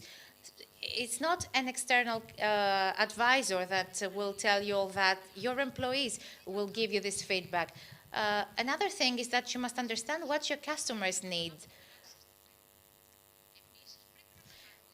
Of course, you should also understand all the different issues. For example, you may use artificial intelligence with no reason, just simply. No, there are ethical reasons, there are ethical aspects, there are legal aspects. What's also very important for me, which is mainly a problem for businesses, we must understand the fear of our employees to use the technology. We must train our employees, we must understand their fear, we must help them learn. And finally, we must be flexible, we must do that quickly. Go for smaller projects. They do not need to be very big. Thank you very much, and I hope we helped you with the results of this research. We're at your disposal. Thank you. Yes, you have helped us a lot, Mrs. Daskalou, and I would like to note what you said about being constantly evolving. And now I would like to give the floor to Mrs. Natasha Pigaki, head of development programming, growth programming of the region of Western Greece. Hello, dear ladies and gentlemen. I am head of the Directorate of Development Programming of the region of Western Greece, and I will speak to you about entrepreneurship support actions and the new development law. I must say that more than 220 million have been well invested in development programming. We are participating in more than 4 projects with a total of 30 million. We are extremely extrovert and open. We have funded about 416 programs, of which very small businesses and young businesses established by young people are the two-thirds, comprise two-thirds of that, of the whole number of businesses.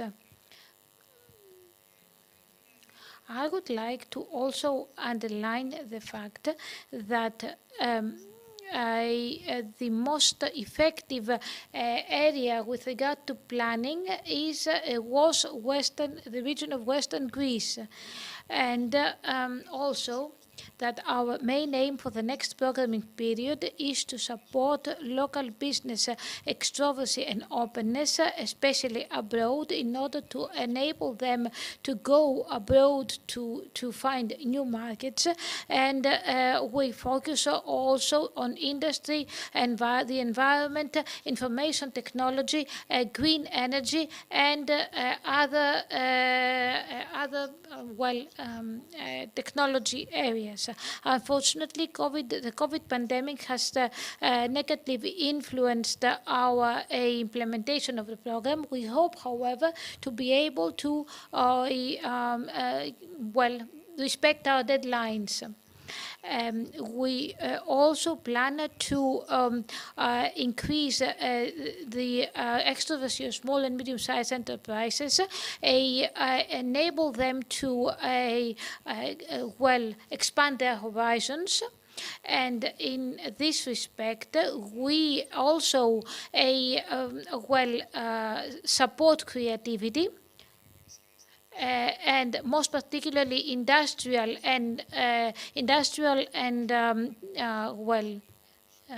design and specific design, especially in the area of furniture and technology. We also plan and focus on the area of culture and such as, for example, the industry of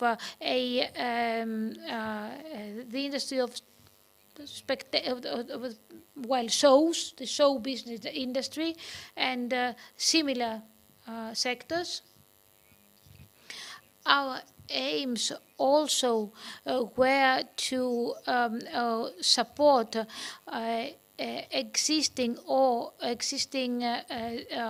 businesses and businesses in the process of being established to improve their planning. Also to adapt traditional practices to new technologies, and for the creation of new jobs. In the sector of business establishment and business promotion, we have supported especially very small businesses, the establishment of very small businesses in new areas by improving their business structure and business capabilities. In the areas of the environment, of the provision of services, and of energy. Our aim is to improve human resources and to create new jobs. Our Directorate of Business Planning is also managing the new development law. I will tell you a few words about it. We had four statutes let's say frameworks for the provision of support. And they were divided into different cycles of support, different, for example, each type of business. Very small and very small businesses were supported by a bigger number of cycles.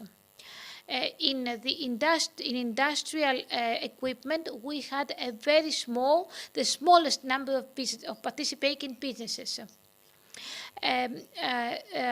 Our new development law has a new motto, which is development for Greece, strong Greece, or something like that. And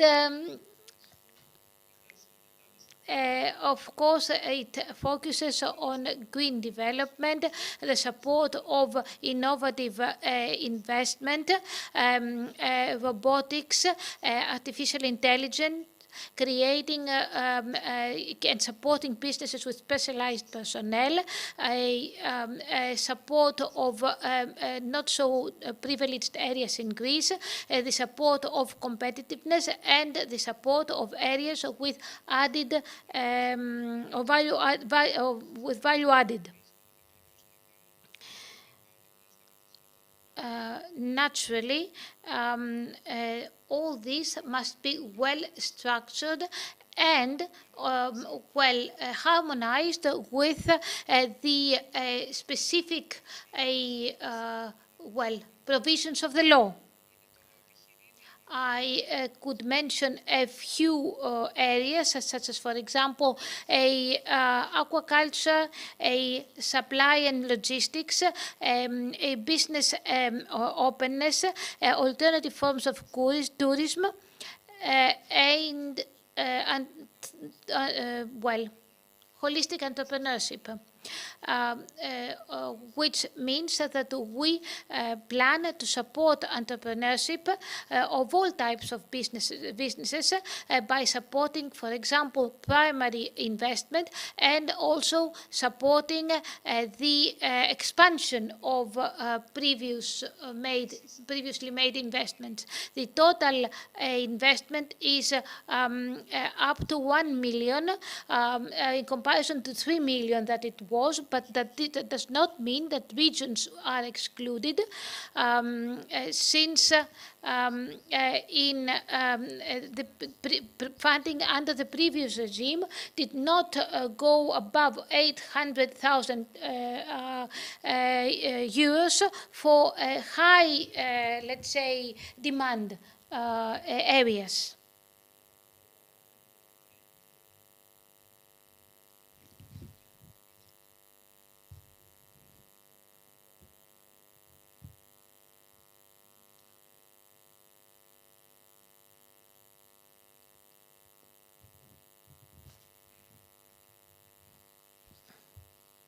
Thank you. The maximum, let's say, 50% for big companies and 70% and for very small businesses. Type of grants include taxation deductions, grants, leasing, leasing, employment financing, and that concerns only the novel business sector, the new επιχειρήν as we call it. And well, we combined forces with a number of financial institutes. This funding is open to various types of organizations and entities, such as, for example, PPPs, non-for-profit organizations, civil economy areas and companies, etc. The total amount of grants is 200,000. Total amount of interventions.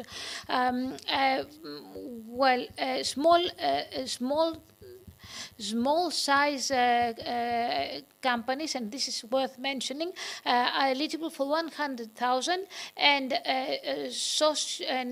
civil economy entities for 50,000. The requirements are the following. This grant should go either to open a new a processing unit, or to create a new market, or to create new products and the provision of services.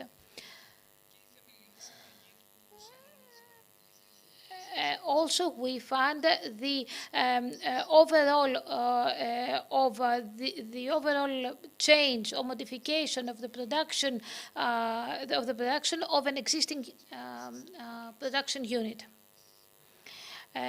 Tenders will be made. Call for tenders will be made once a year.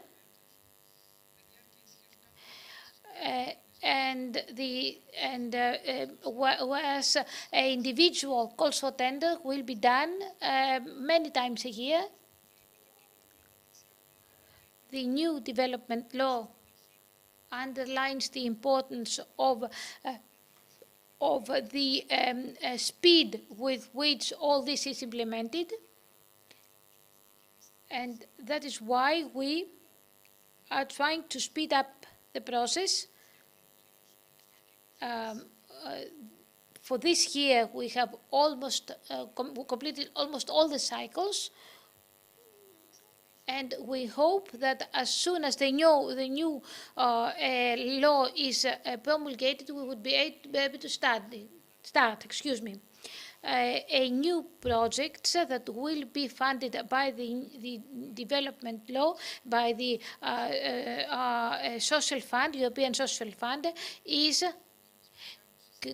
create a regional mechanism for the diagnosis of market needs on a local, of course, always level, and for the specific labor market. This mechanism will provide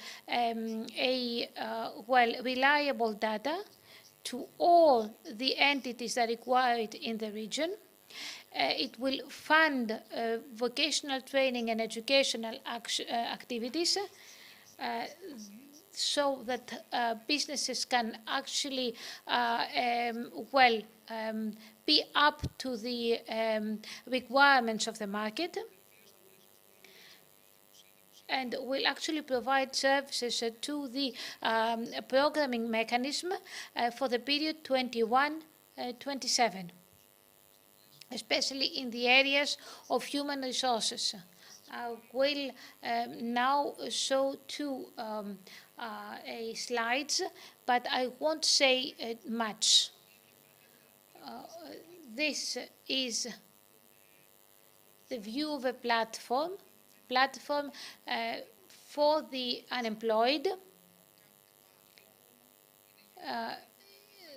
There will be all the kind of information required for each unemployed person, such as the age, type of employment, desired employment, family status, training or education. And the unemployed themselves will be able to check for new vacancies. For example, let's say that we have an unemployed agronomist that lives in Missolonghi. He will be able to check and see which businesses require an agronomist in the area where he lives. Of course, to prepare this platform, we will need to work on it until 2023, and we hope that in the end, this platform will be useful both for the businessmen and for unemployed persons, for them to find a job as fast as possible. Thank you. Thank you very much. The creation of this new mechanism is very important. We need that not only in the region of Western Greece, but in Greece in general. So let's proceed with Mr. Panagiotis Libereas. He's the project manager of Creative Hubs project, who will present and will talk to us about the holistic networking of small, medium-sized creative companies through areas of partnership of creative businesses. My name is Takis Libereas. I'm the project manager for the Creative Hubs project.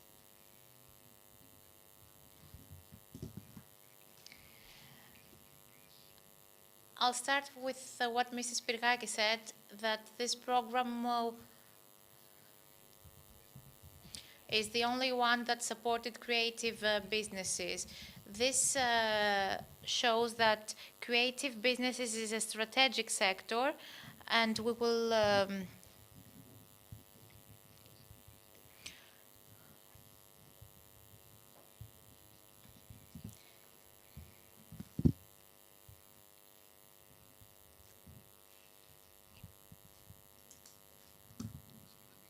So let's start with the idea of Creative Hubs. It's a project that has already been implemented for 3 years. It's an important project of strategic importance.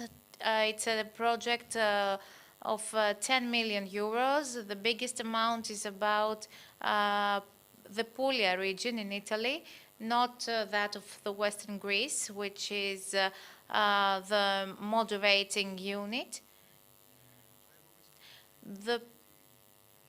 So it's the 3rd year of this project and ends in June of 2023, which means that we are at a critical point where the services built must reach the businesses, and this is why we present this project in order to see how they can support entrepreneurship in the region.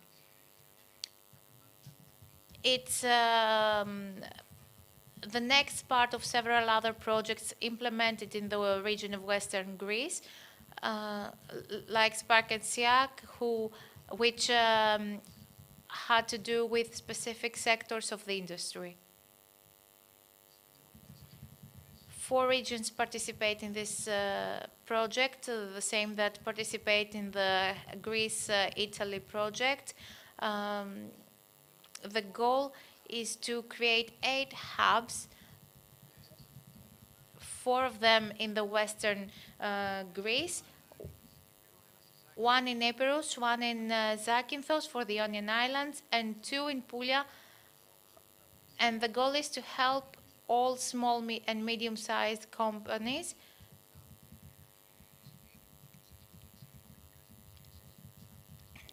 most of them are single-member companies, and we want to help them grow and create new clusters, new services, Apart from the 4 partners, there are also the 3 chambers that participate in Greece.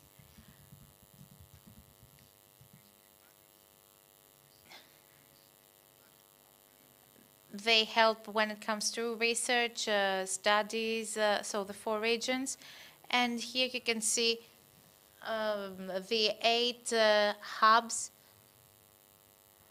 participating in this project. The services we provide, what we do actually. 3 things. The first is that we create specific infrastructures, spaces, where the companies, the industries can cooperate, exchange opinions and services.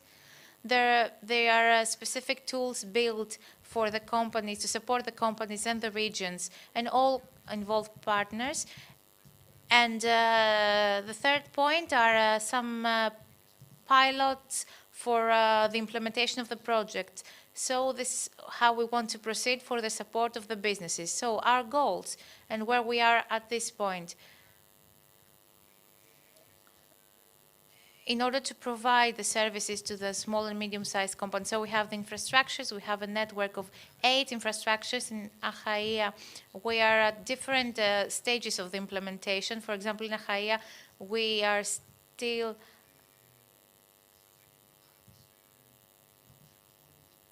trying to see where the hub will be established. We're trying to implement and proceed with a tender. In other areas, the project has proceeded more when it comes to the areas, the spaces. There is the necessary equipment. There are specific IT tools that have already been built and are being used and evaluated. We're talking about platforms, a networking hub, a system, a portal where businesses can show their products, the services offered, and a cooperative tool.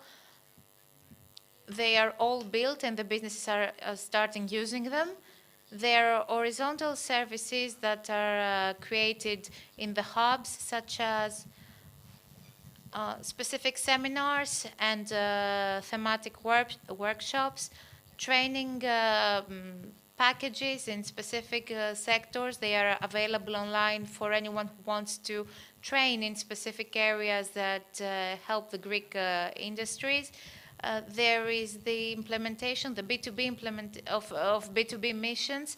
This means that specific businesses of the region of Western Greece and other regions will visit other hubs to exchange ideas and opinions. There is an international festival at Pyrgos.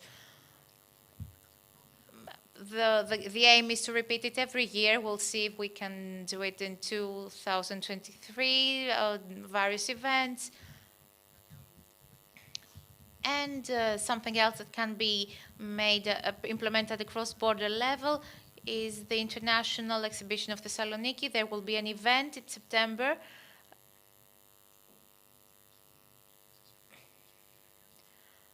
And with the cooperation of the Chamber of Achaia, who will also participate in this event. These are all horizontal services that anyone can benefit from. And there are also specific services for the creative industries specifically. We're talking about a space where all businesses will be able to work together and make use of the facilities and the tools provided in these spaces. Collaborative workspaces.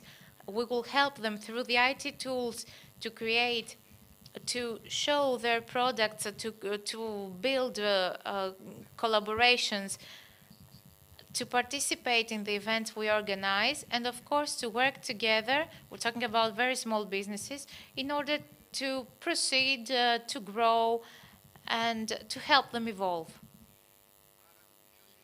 So what's the goal?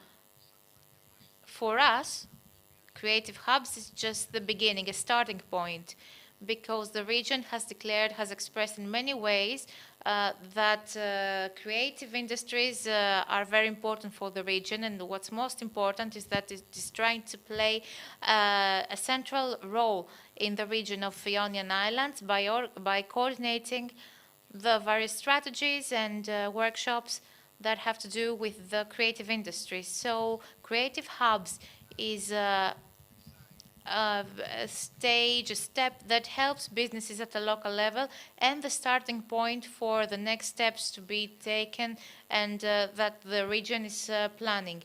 There's a video, I don't know if we can play it. It's a link to YouTube videos. The video shows the spaces, and it includes photos from the events already that have already taken place. That's all from me. We are online on the Facebook, Instagram.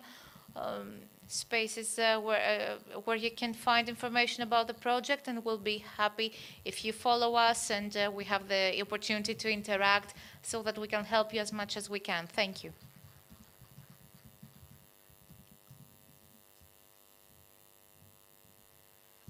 Thank you very much, Mr. Libereas. And I'd like to call Mr. Dimitrios Michalopoulos. He is the head of the Quality and Electronic Governance Department of the region of Western Greece.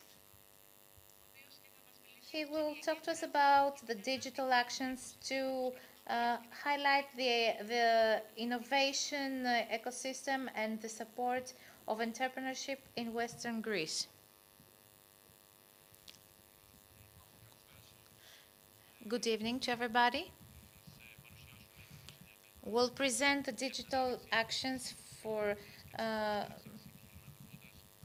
highlighting the innovation ecosystem and the support of entrepreneurship in Western Greece.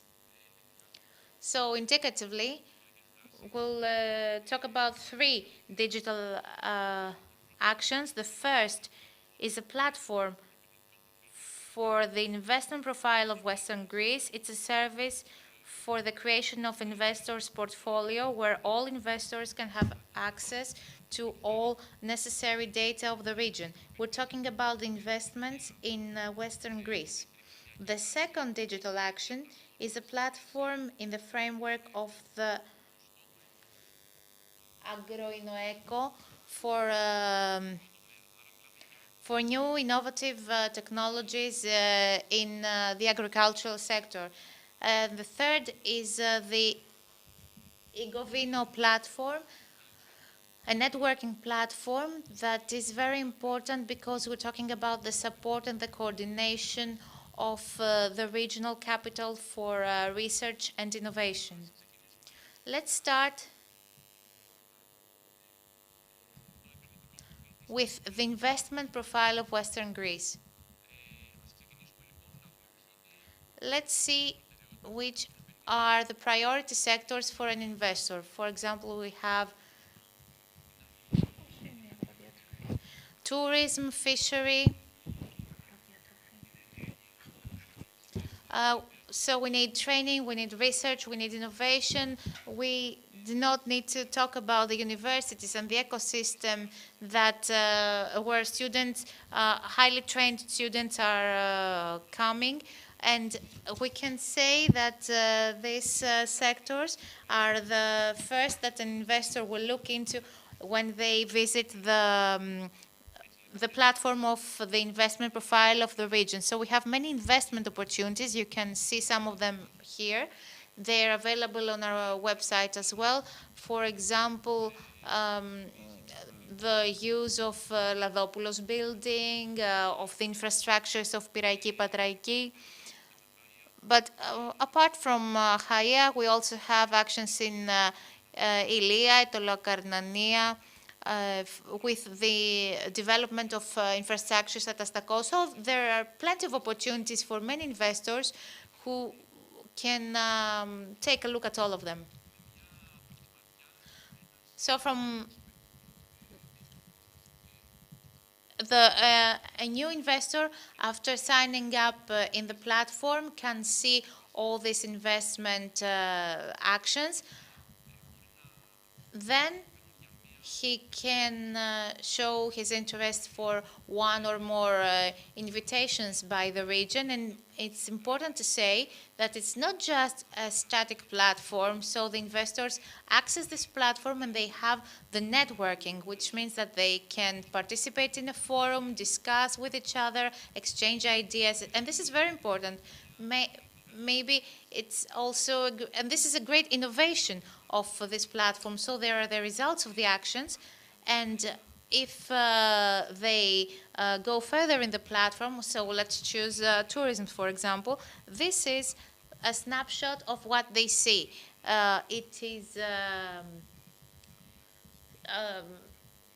separated by regional unit, Achaia, Tolokarnania, Ilia, various investment interests. By analyzing and seeing which regional unit they're interested in, they can also they can access it and choose the scenario they want. So this is what they see, and this is a description provided by the platform.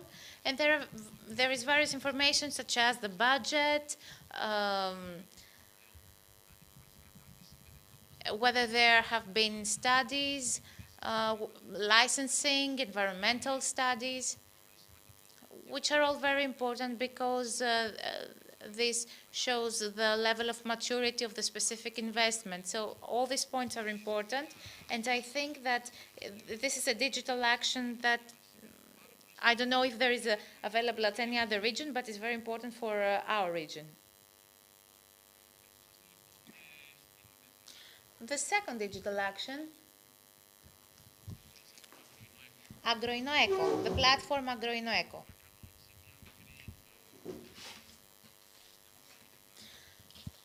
I'll say a few things about that.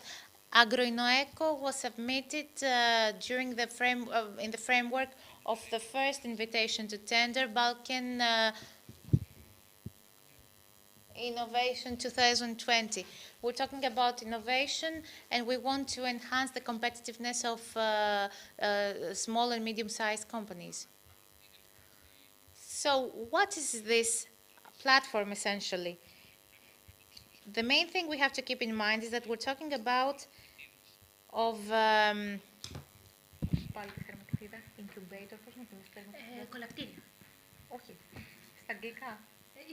Incubator. So it's an incubator. We want to enhance the agri-food industry and to upgrade the personnel, the human resources. So if you have a team with a good idea, a great idea, then they can access this platform, and after a first meeting through different and distinct steps, they can reach even they can have even the implementation of a business plan, which will show whether this idea is financially sustainable or not, and this is very important. We have some results because through this platform there is a network of experts in entrepreneurship. There are actions for the awareness and common understanding for the innovation of business models and the implementation of innovation. It's very important that the participants build business capabilities and change their mindset, because this mindset, the attitude, is very important for entrepreneurship and innovation. Another result is that there is a constant mechanism of networking. The region becomes more attractive for innovative businesses, and there is a more friendly environment created for the businesses. This is the first page when somebody accesses the platform. It's virtualhub.agroinnoeco.eu. You can visit the platform. There are 3 sections. The first is the training material. By accessing it, you can find the material that is available. You can study all this material on agri-food. The second is mentoring, where you will find mentors through this platform. They can help you through this platform. And the third section, which is most important for me, is networking. Through networking, One can find business funds and achieve the funding of the company, of their business, after this first incubator step and grow even more. That's all for the second digital action of the Agro-InnoEco platform. And the third digital action is the eGavino platform.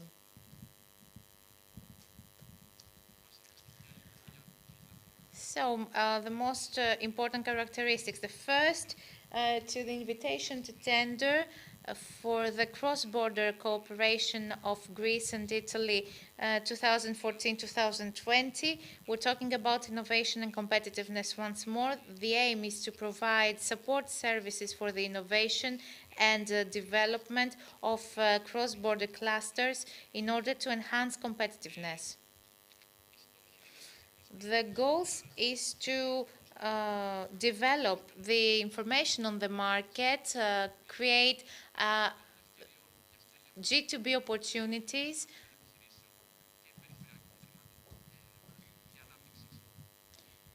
and support new partnerships, and of course enhance innovation.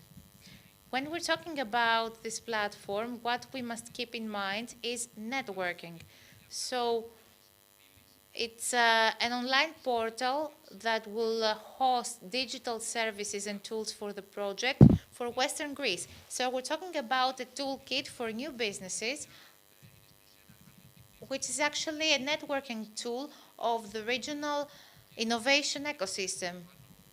And the second part of eGavino is the creation of the cross-border barometer for the innovation. And these are some data that I will analyze to you how we collect and use them. The first thing is the toolkit, is a guide to create a business plan, accounting, strategic planning, business planning. So in a few steps, in a few minutes, one can have a business plan ready. The second part, which I mentioned before, is networking. eGavino is essentially a networking platform. What we want to achieve is to have it as a list of for the innovative for the innovation ecosystem. We want to match in a smart way the demand and the offer. So we have 5 different entities participating in this network. So there's a business subscribing in this platform with its information. The same happens with the investor or a research lab. What's interesting is, for example, when you use some keywords, for example, there's a company that is interested in telecoms. So if another entity has also registered for telecoms, there is a match. And this match is registered in the platform, and then comes the networking we're talking about. Very quickly, I want to show you some data. For each one of the entities, for businesses, there's some general information or the global industry classification data, the funding stage they're in. The same happens for the investors, some general data, the type of investment, the stage of the investment. There's 6 different hubs, at least for now. As you know, we have many collaborative workspaces, innovation programs. We're very lucky about it. So one can register the information. For example, how many services we offer, how many startup businesses we support, the cycle and duration of the programs. All these are included in this platform. And after that, there are analysts and labs that analyze this data which we register. The third thing is the barometer. We insert data from various sources, reliable sources. We're talking about the Eurostat. This is made automatically, and this is how data are also exported, and graphs are being created based on the data we insert from Eurostat and other sources. There is also the digital questionnaire to monitor entrepreneurship and innovation in Western Greece, and this is the third part of Igavino. And some success factors for digital actions which we implement. Our aim is to have a clear and strategic vision when we implement a digital action.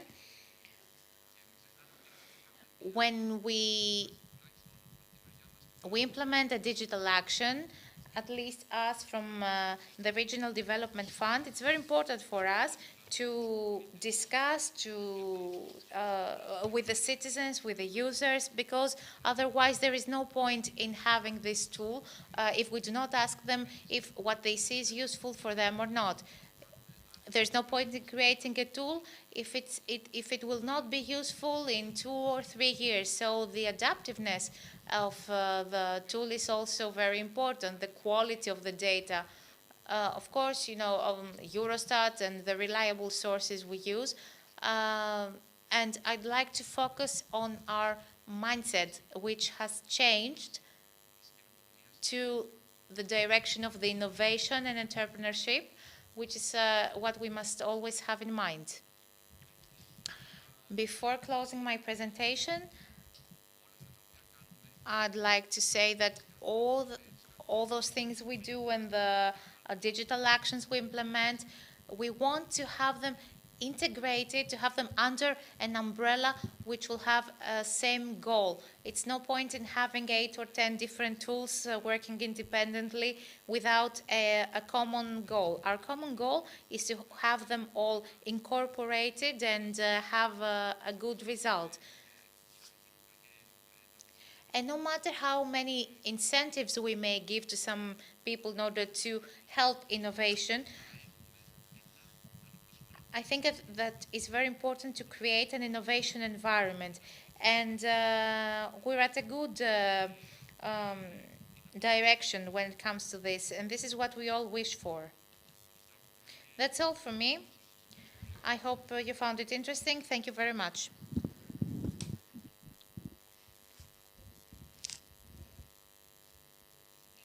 Thank you very much for your detailed presentation of these digital activities. And now I would like to give the floor to Mr. Spyros Politis, who is a business consultant and who will speak to us about open innovation platforms as regional policy tools.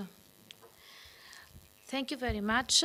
On the same note, as with the previous speakers, I must say that at the end of the completion of this platform, we had a discussion regarding other tools or instruments. These the open innovation platforms are a relatively new tool. Abroad, they are quite well established. Big companies have already used them. And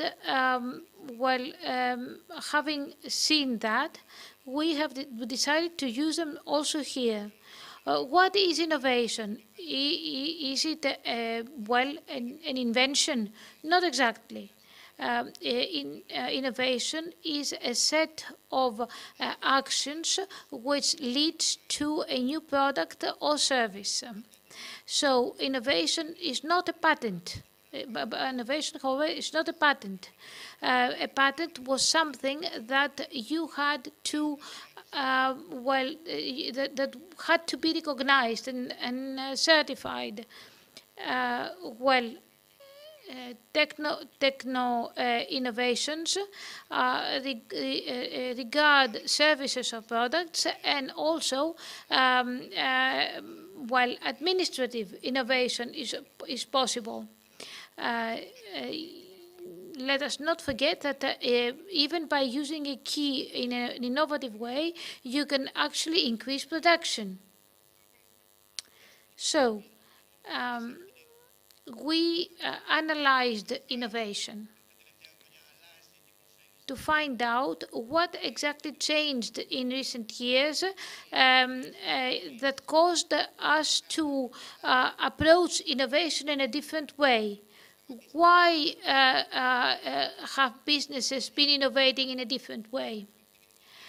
And we discovered that we have open and closed innovation. Closed innovations are those that actually use a closed system, a impenetrable system, a very well protected system, even 200 years after the Industrial Revolution. And this happened because industrial espionage was the issue. They were afraid of industrial espionage, and therefore they did not allow any communication with the system. But this, of course, did cost a lot. First of all, because of security. Also, it was not easy to promote because there was not much contact with the outside world. But 25 years ago, we had a revolution in this area, and it was then that open innovation started. First of all, with the open code, open source codes, etc., open data, open communication. 25 years ago, nobody spoke about open data. Now it's the rule and not the exception. So we have now a new model, which is open innovation, which of course opens up communication between research institutes, academic institutes, etc. And this creates a leverage that actually is a revolution in itself. 20 years ago, when big structures started to be created with 200,000 employees and more, especially in industries such as, for example, the food industry, the pharmaceutical industry, etc. Procter & Gamble, for example, has more than 200,000 scientists, employs more than 200 scientists, plus 10,000 scientists for each different specialty. And it was then that these big companies, these multinationals, started using open innovation in order to maximize their results. But to do that, they could not just be based on incoming information, but also on outgoing information. Still, many companies are quite reluctant in publishing their own research or findings. And that also, of course, created a kind of processes such as, for example, patents and rights that increased cost. The open innovation is a kind of door.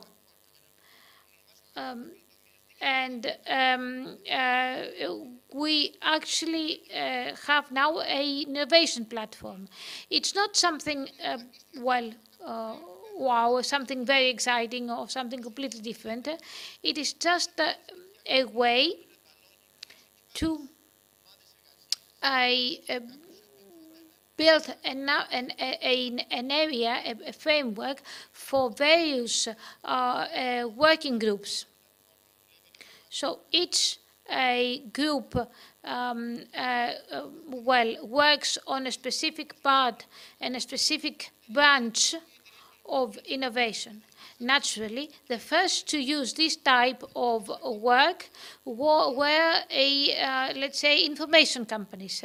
And open data is one of the most typical examples. Netflix, for example, has extensively used incoming information and open innovation as a way to expand.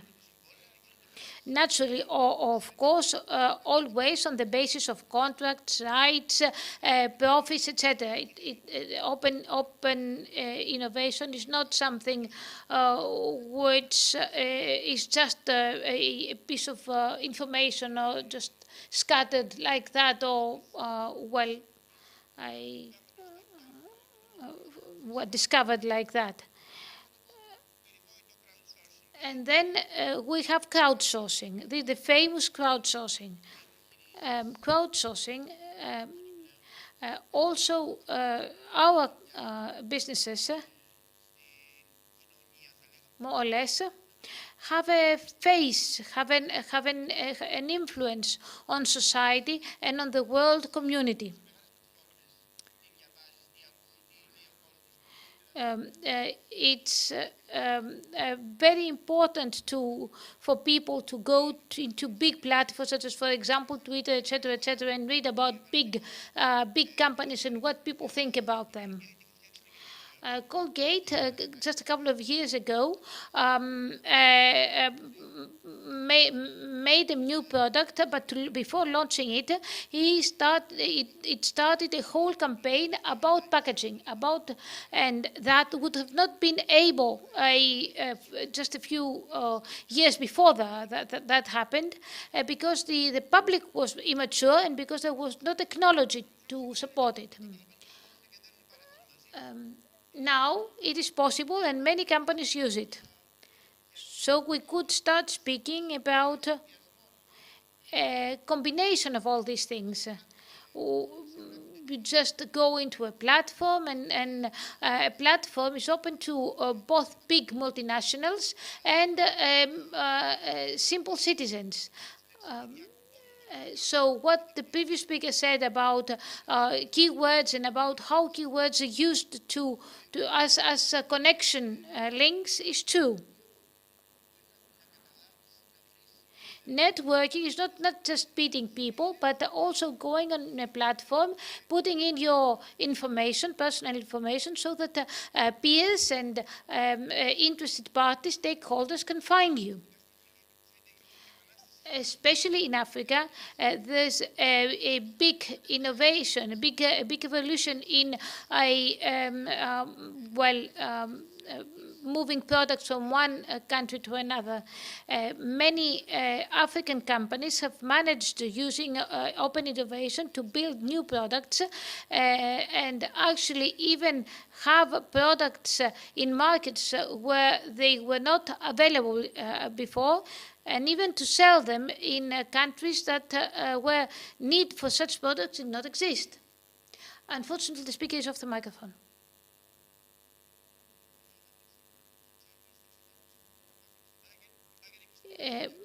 Bayer has a innovation unit here in Greece, and works very well with innovation.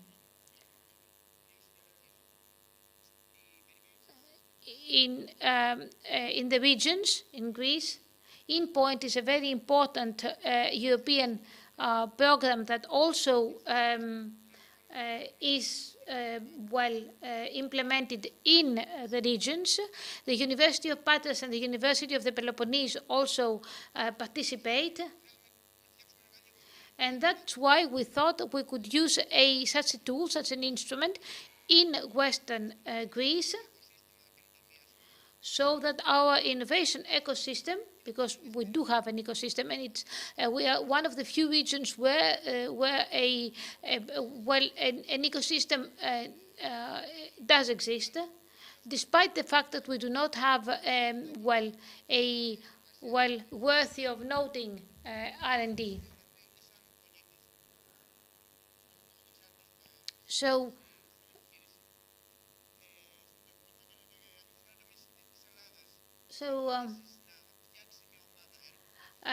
using this platform, one can build a working group, evaluate a working group, evaluate your project, and go one step further, which is to implement a project, to create a service, or to produce a product.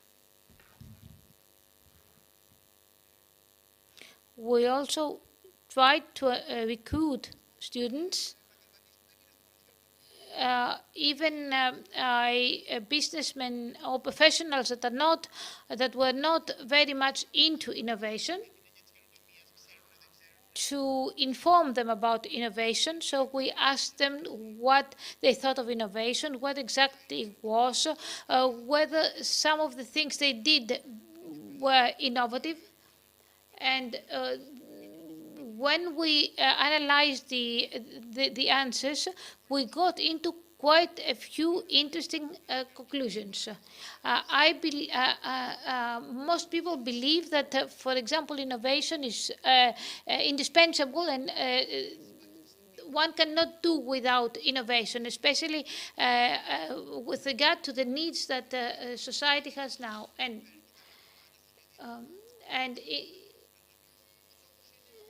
Our platform is not a platform that actually reforms everything. Its aim is to actually coordinate the work groups that exist and that are already, let's say, registered on the platform, and to coordinate also all the entities of the region of Western Greece, to collect ideas and to actually bring results. Naturally, we might need to, to actually make a selection of what is needed or what is not needed, or even find a roof. So, but what we need in the first place is a tool. And this platform is not the result of a European project. And it is a challenge for all of us to take it into the future, to take it a step further. Building a European program, a turnkey product, is, let's say, something of a problem, which, of course, most of us have realized, because very beautiful programs are created and then they are not used when financing stops. I believe that this platform can become a tool that will continue after its financing, when its financing is concluded. And to do that, we also organized a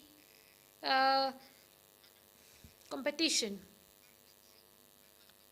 type of a hackathon or something that actually brings people together, so that we could discover we could actually find new, let's say, participants, new stakeholders, and we even had a winner. So the open innovation excuse me, that exists now in Western Greece could, in the long run, become an umbrella for Enovino or for other tools, and also coordinate with the support mechanism to help other projects be implemented. Thank you.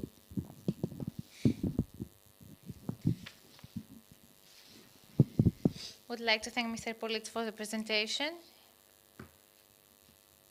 Now let's see the entrepreneurship support mechanism and have a discussion with the entrepreneurs themselves, the entrepreneurs that have been supported based on the mechanism. They recourse to this mechanism to help their business grow. We'll discuss with them today.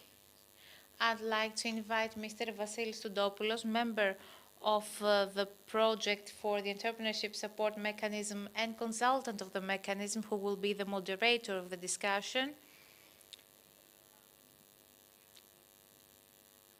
They will discuss with us the benefits from the support mechanism and the situation in their businesses today after the support they received from the support mechanism. Good evening. We've heard a lot of interesting things so far, and Mr. Politis, I think that the support mechanism can be this umbrella that will promote and incorporate all these tools. So the thematic today is a free discussion. We have chosen 3 different stories. A startup company, a second-generation business that wanted to add some operations to its scope, and a business which is at an upscaling process. So it's interesting to see their stories. So Mrs. Kostadinopoulou from Miriam Bags, Mr. Tserbopoulos, and Mr. Lavas from Icon Development.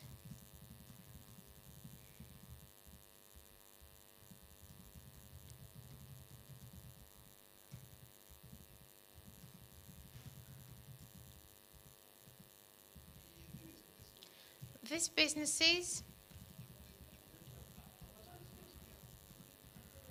are companies from the first and the second cycle.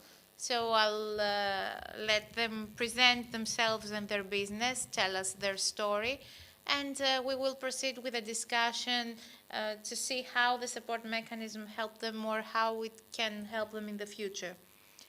Hello, I'm very happy to be here. We hear very interesting things today that will help us evolve the region, that will help the region evolve. We were a small company. We started slowly, and we booked some projects that made us understand that we could not make it, so we had to create new practices, establish new strategies. So this is why we try to find how we will be supported. And learning about the support mechanism, we saw that there could be many things in which we could be supported. We asked for some recommendations in order to see how we can proceed and evolve our company.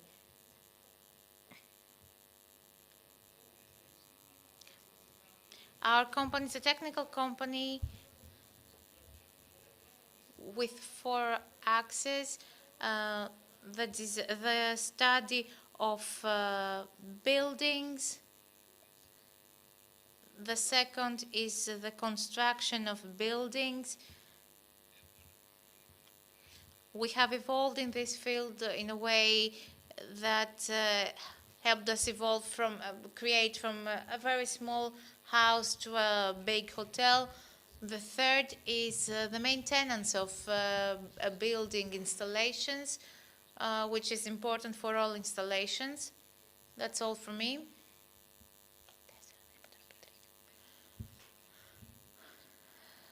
Hello, thank you very much for the invitation.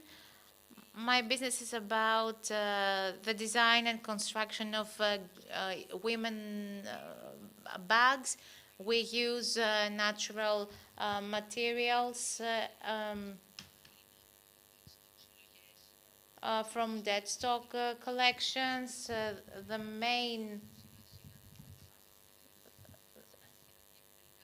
we want to replace metallic elements and use recycled plastic. Our main material is cork. So this is a startup business. I'm at the beginning, and the support mechanism helps me a lot because I want to create fashion products and fashion accessories mainly for women without creating any further burden to the environment and giving added value to my services. Good afternoon. Thank you very much for the invitation. We are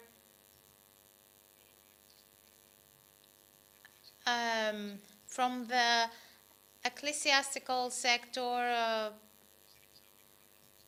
My father started this business. I'm in charge of it since 2000, and we try to evolve the business to make it bigger. And I think that the support mechanism will help our business grow even more. Of course, the pandemic affected us, but I think that the mechanism will help us find a new way of orientation for our business and look into the future, because the traditional businesses like us find some things difficult and we can't evolve that easily. We are very much linked to folk art and ecclesiastical tradition. The support mechanism has already helped us a lot and has provided us many things, even though I was not very persuaded at the beginning. I see that it modernizes. So that's all for me. So your concern, your hesitation at the beginning,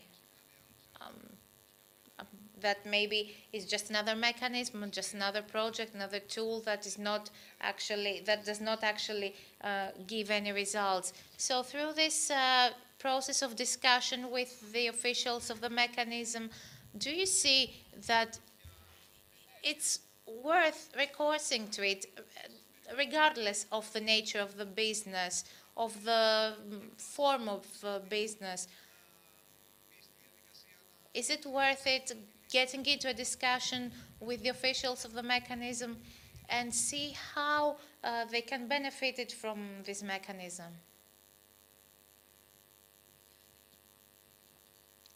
For businesses like mine, yes, it is worth it a lot, because as a company, a new company, I had nothing to do with all of that.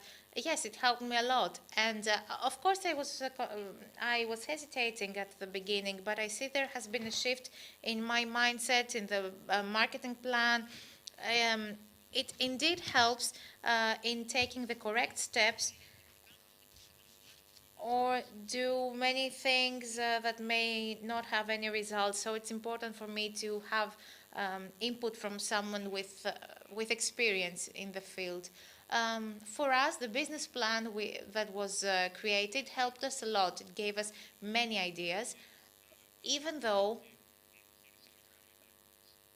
our business is considered a traditional business. Its scope is a bit traditional. However, the business plan helped us and provided us with solutions. It helped us evolve a lot, I believe, in that very much. I was not hesitating at all, because experiencing all these problems, all these years, I was trying desperately to find solutions and tools that would help. And given the fact that I had this support mechanism available, I saw it as an opportunity, and I came and them in to operate in a decent way. Of course, there are higher costs in raw materials. The costs are very high, but I still believe that we'll find the solution. Yes, of course, there is a more favorable environment in order to get into collaborations in a new and modernized way. Each business must, the evolution, the growth of the businesses. And a prediction for the future, and your thoughts, and probably the business environment. You're in this sector, you're in the industry for more or less years. But I think the concerns are all the same, and this is why the mechanism is here. So the vision of each one of you can be the inspiration. I think lack of funding is a main obstacle. I think for me, at this point, is the lack of capabilities. For me, the main obstacle is lack of funding. We can find the capabilities. In order to be able to get in the market, besides capabilities, we need funding. And I'll repeat that we need the tools that each business must have in order to be able to face the requirements of the new market. So if there is funding, they can also create these tools.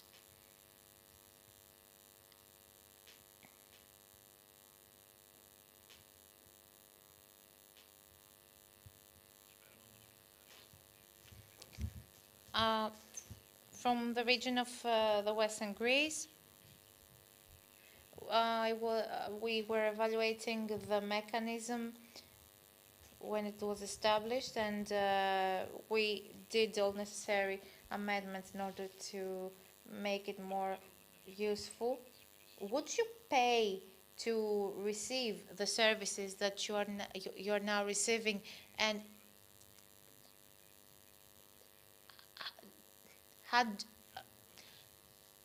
why haven't you requested them before?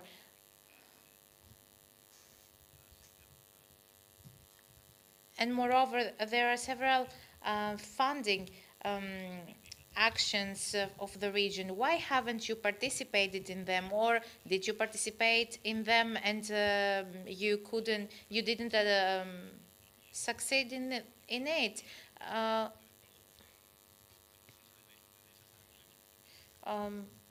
Perhaps you weren't eligible for funding.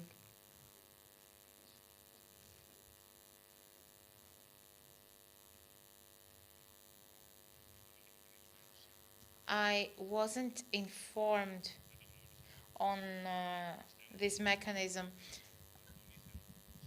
Yeah, I would like to use the mechanism. I could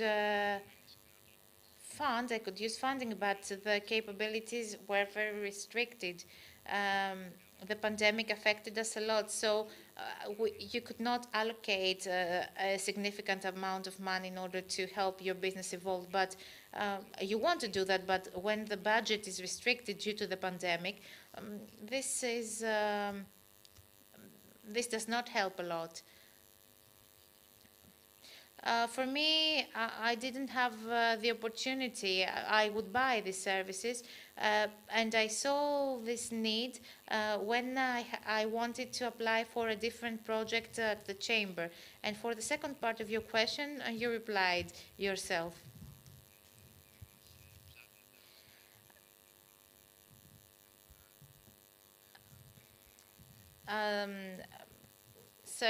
Looking into the market of the private sector, we learned about this program, And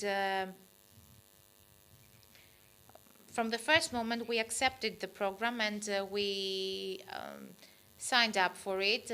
So, of course, we would pay for these services. We wanted it very much. As for the tools, we didn't know they existed. We didn't know that the tools available by the region. Not many companies are familiar with them.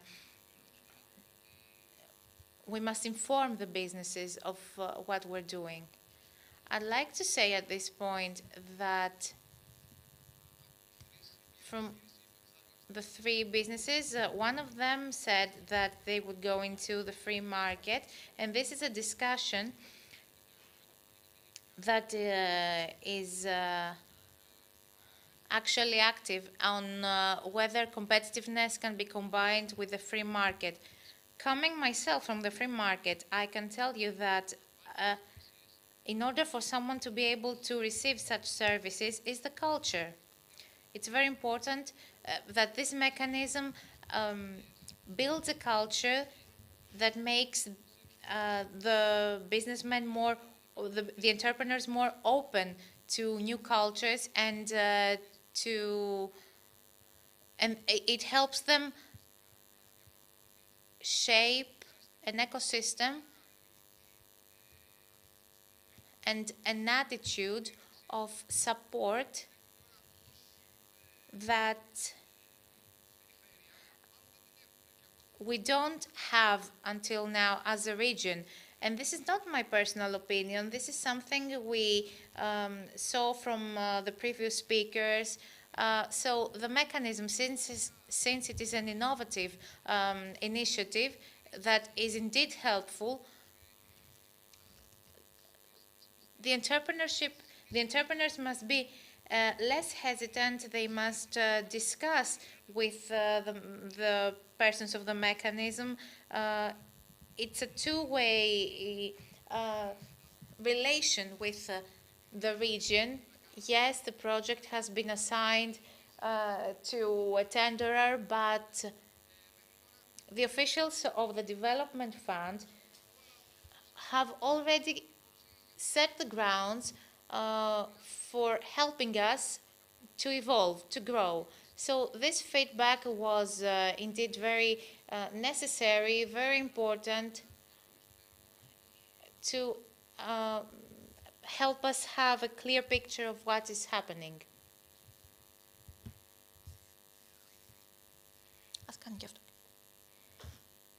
So the question comes from the discussion we're having. For an entrepreneur to get to know the projects apart from their existence online, what else can we do?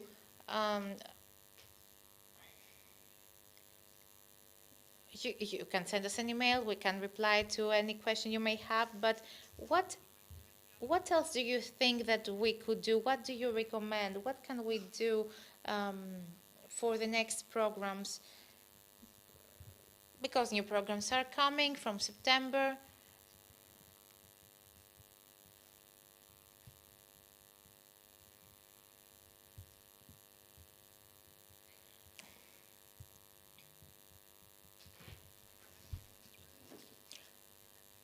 Thanassopoulou Evangelia from the Regional Development Fund. As far as the support mechanism is concerned, where were you informed from? Did you read it somewhere? Did someone approach you? Representatives of the mechanism, for example?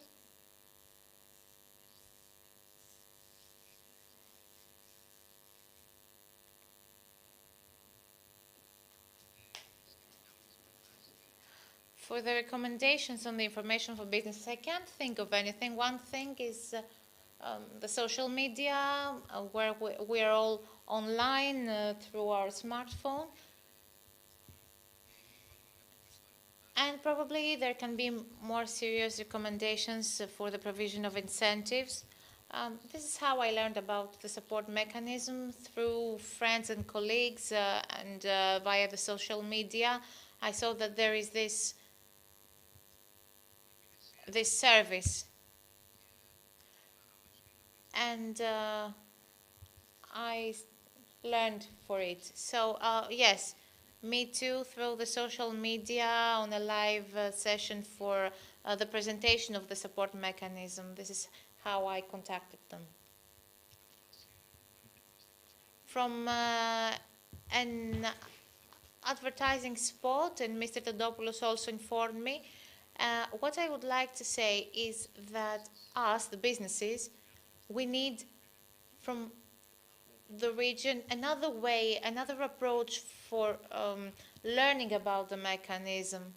So you could also send an email to our companies more directly. We receive so many mails.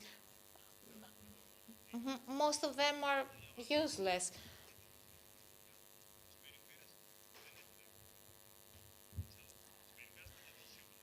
I read all the emails from the region, so no. Have you informed me many times?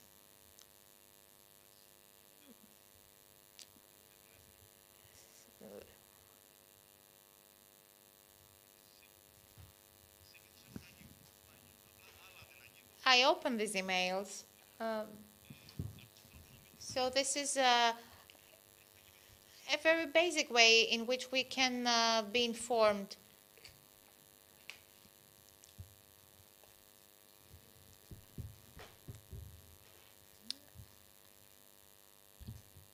The comment is off the mic, so yes, this is key, and I will insist on something else. The mechanism has officials that visit the businesses, and that's something that discriminates it. It's not just the social media and the communication via email. There are 3 offices with personnel. We are at the businesses on site, and we don't expect the others to come to us. We go there. That's the big difference from what was happening until now. I don't know if there is any other question.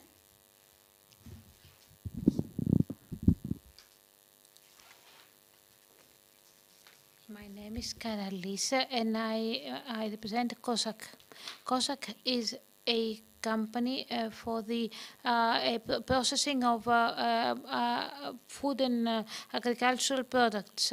I would like to thank you and thank the organizers of this meeting, of this conference, and generally speaking, for having us here. I would like to have seen more businessmen here today, possibly because it's a work day, day of the week. It was more difficult for them to leave their jobs. You'd know better than me.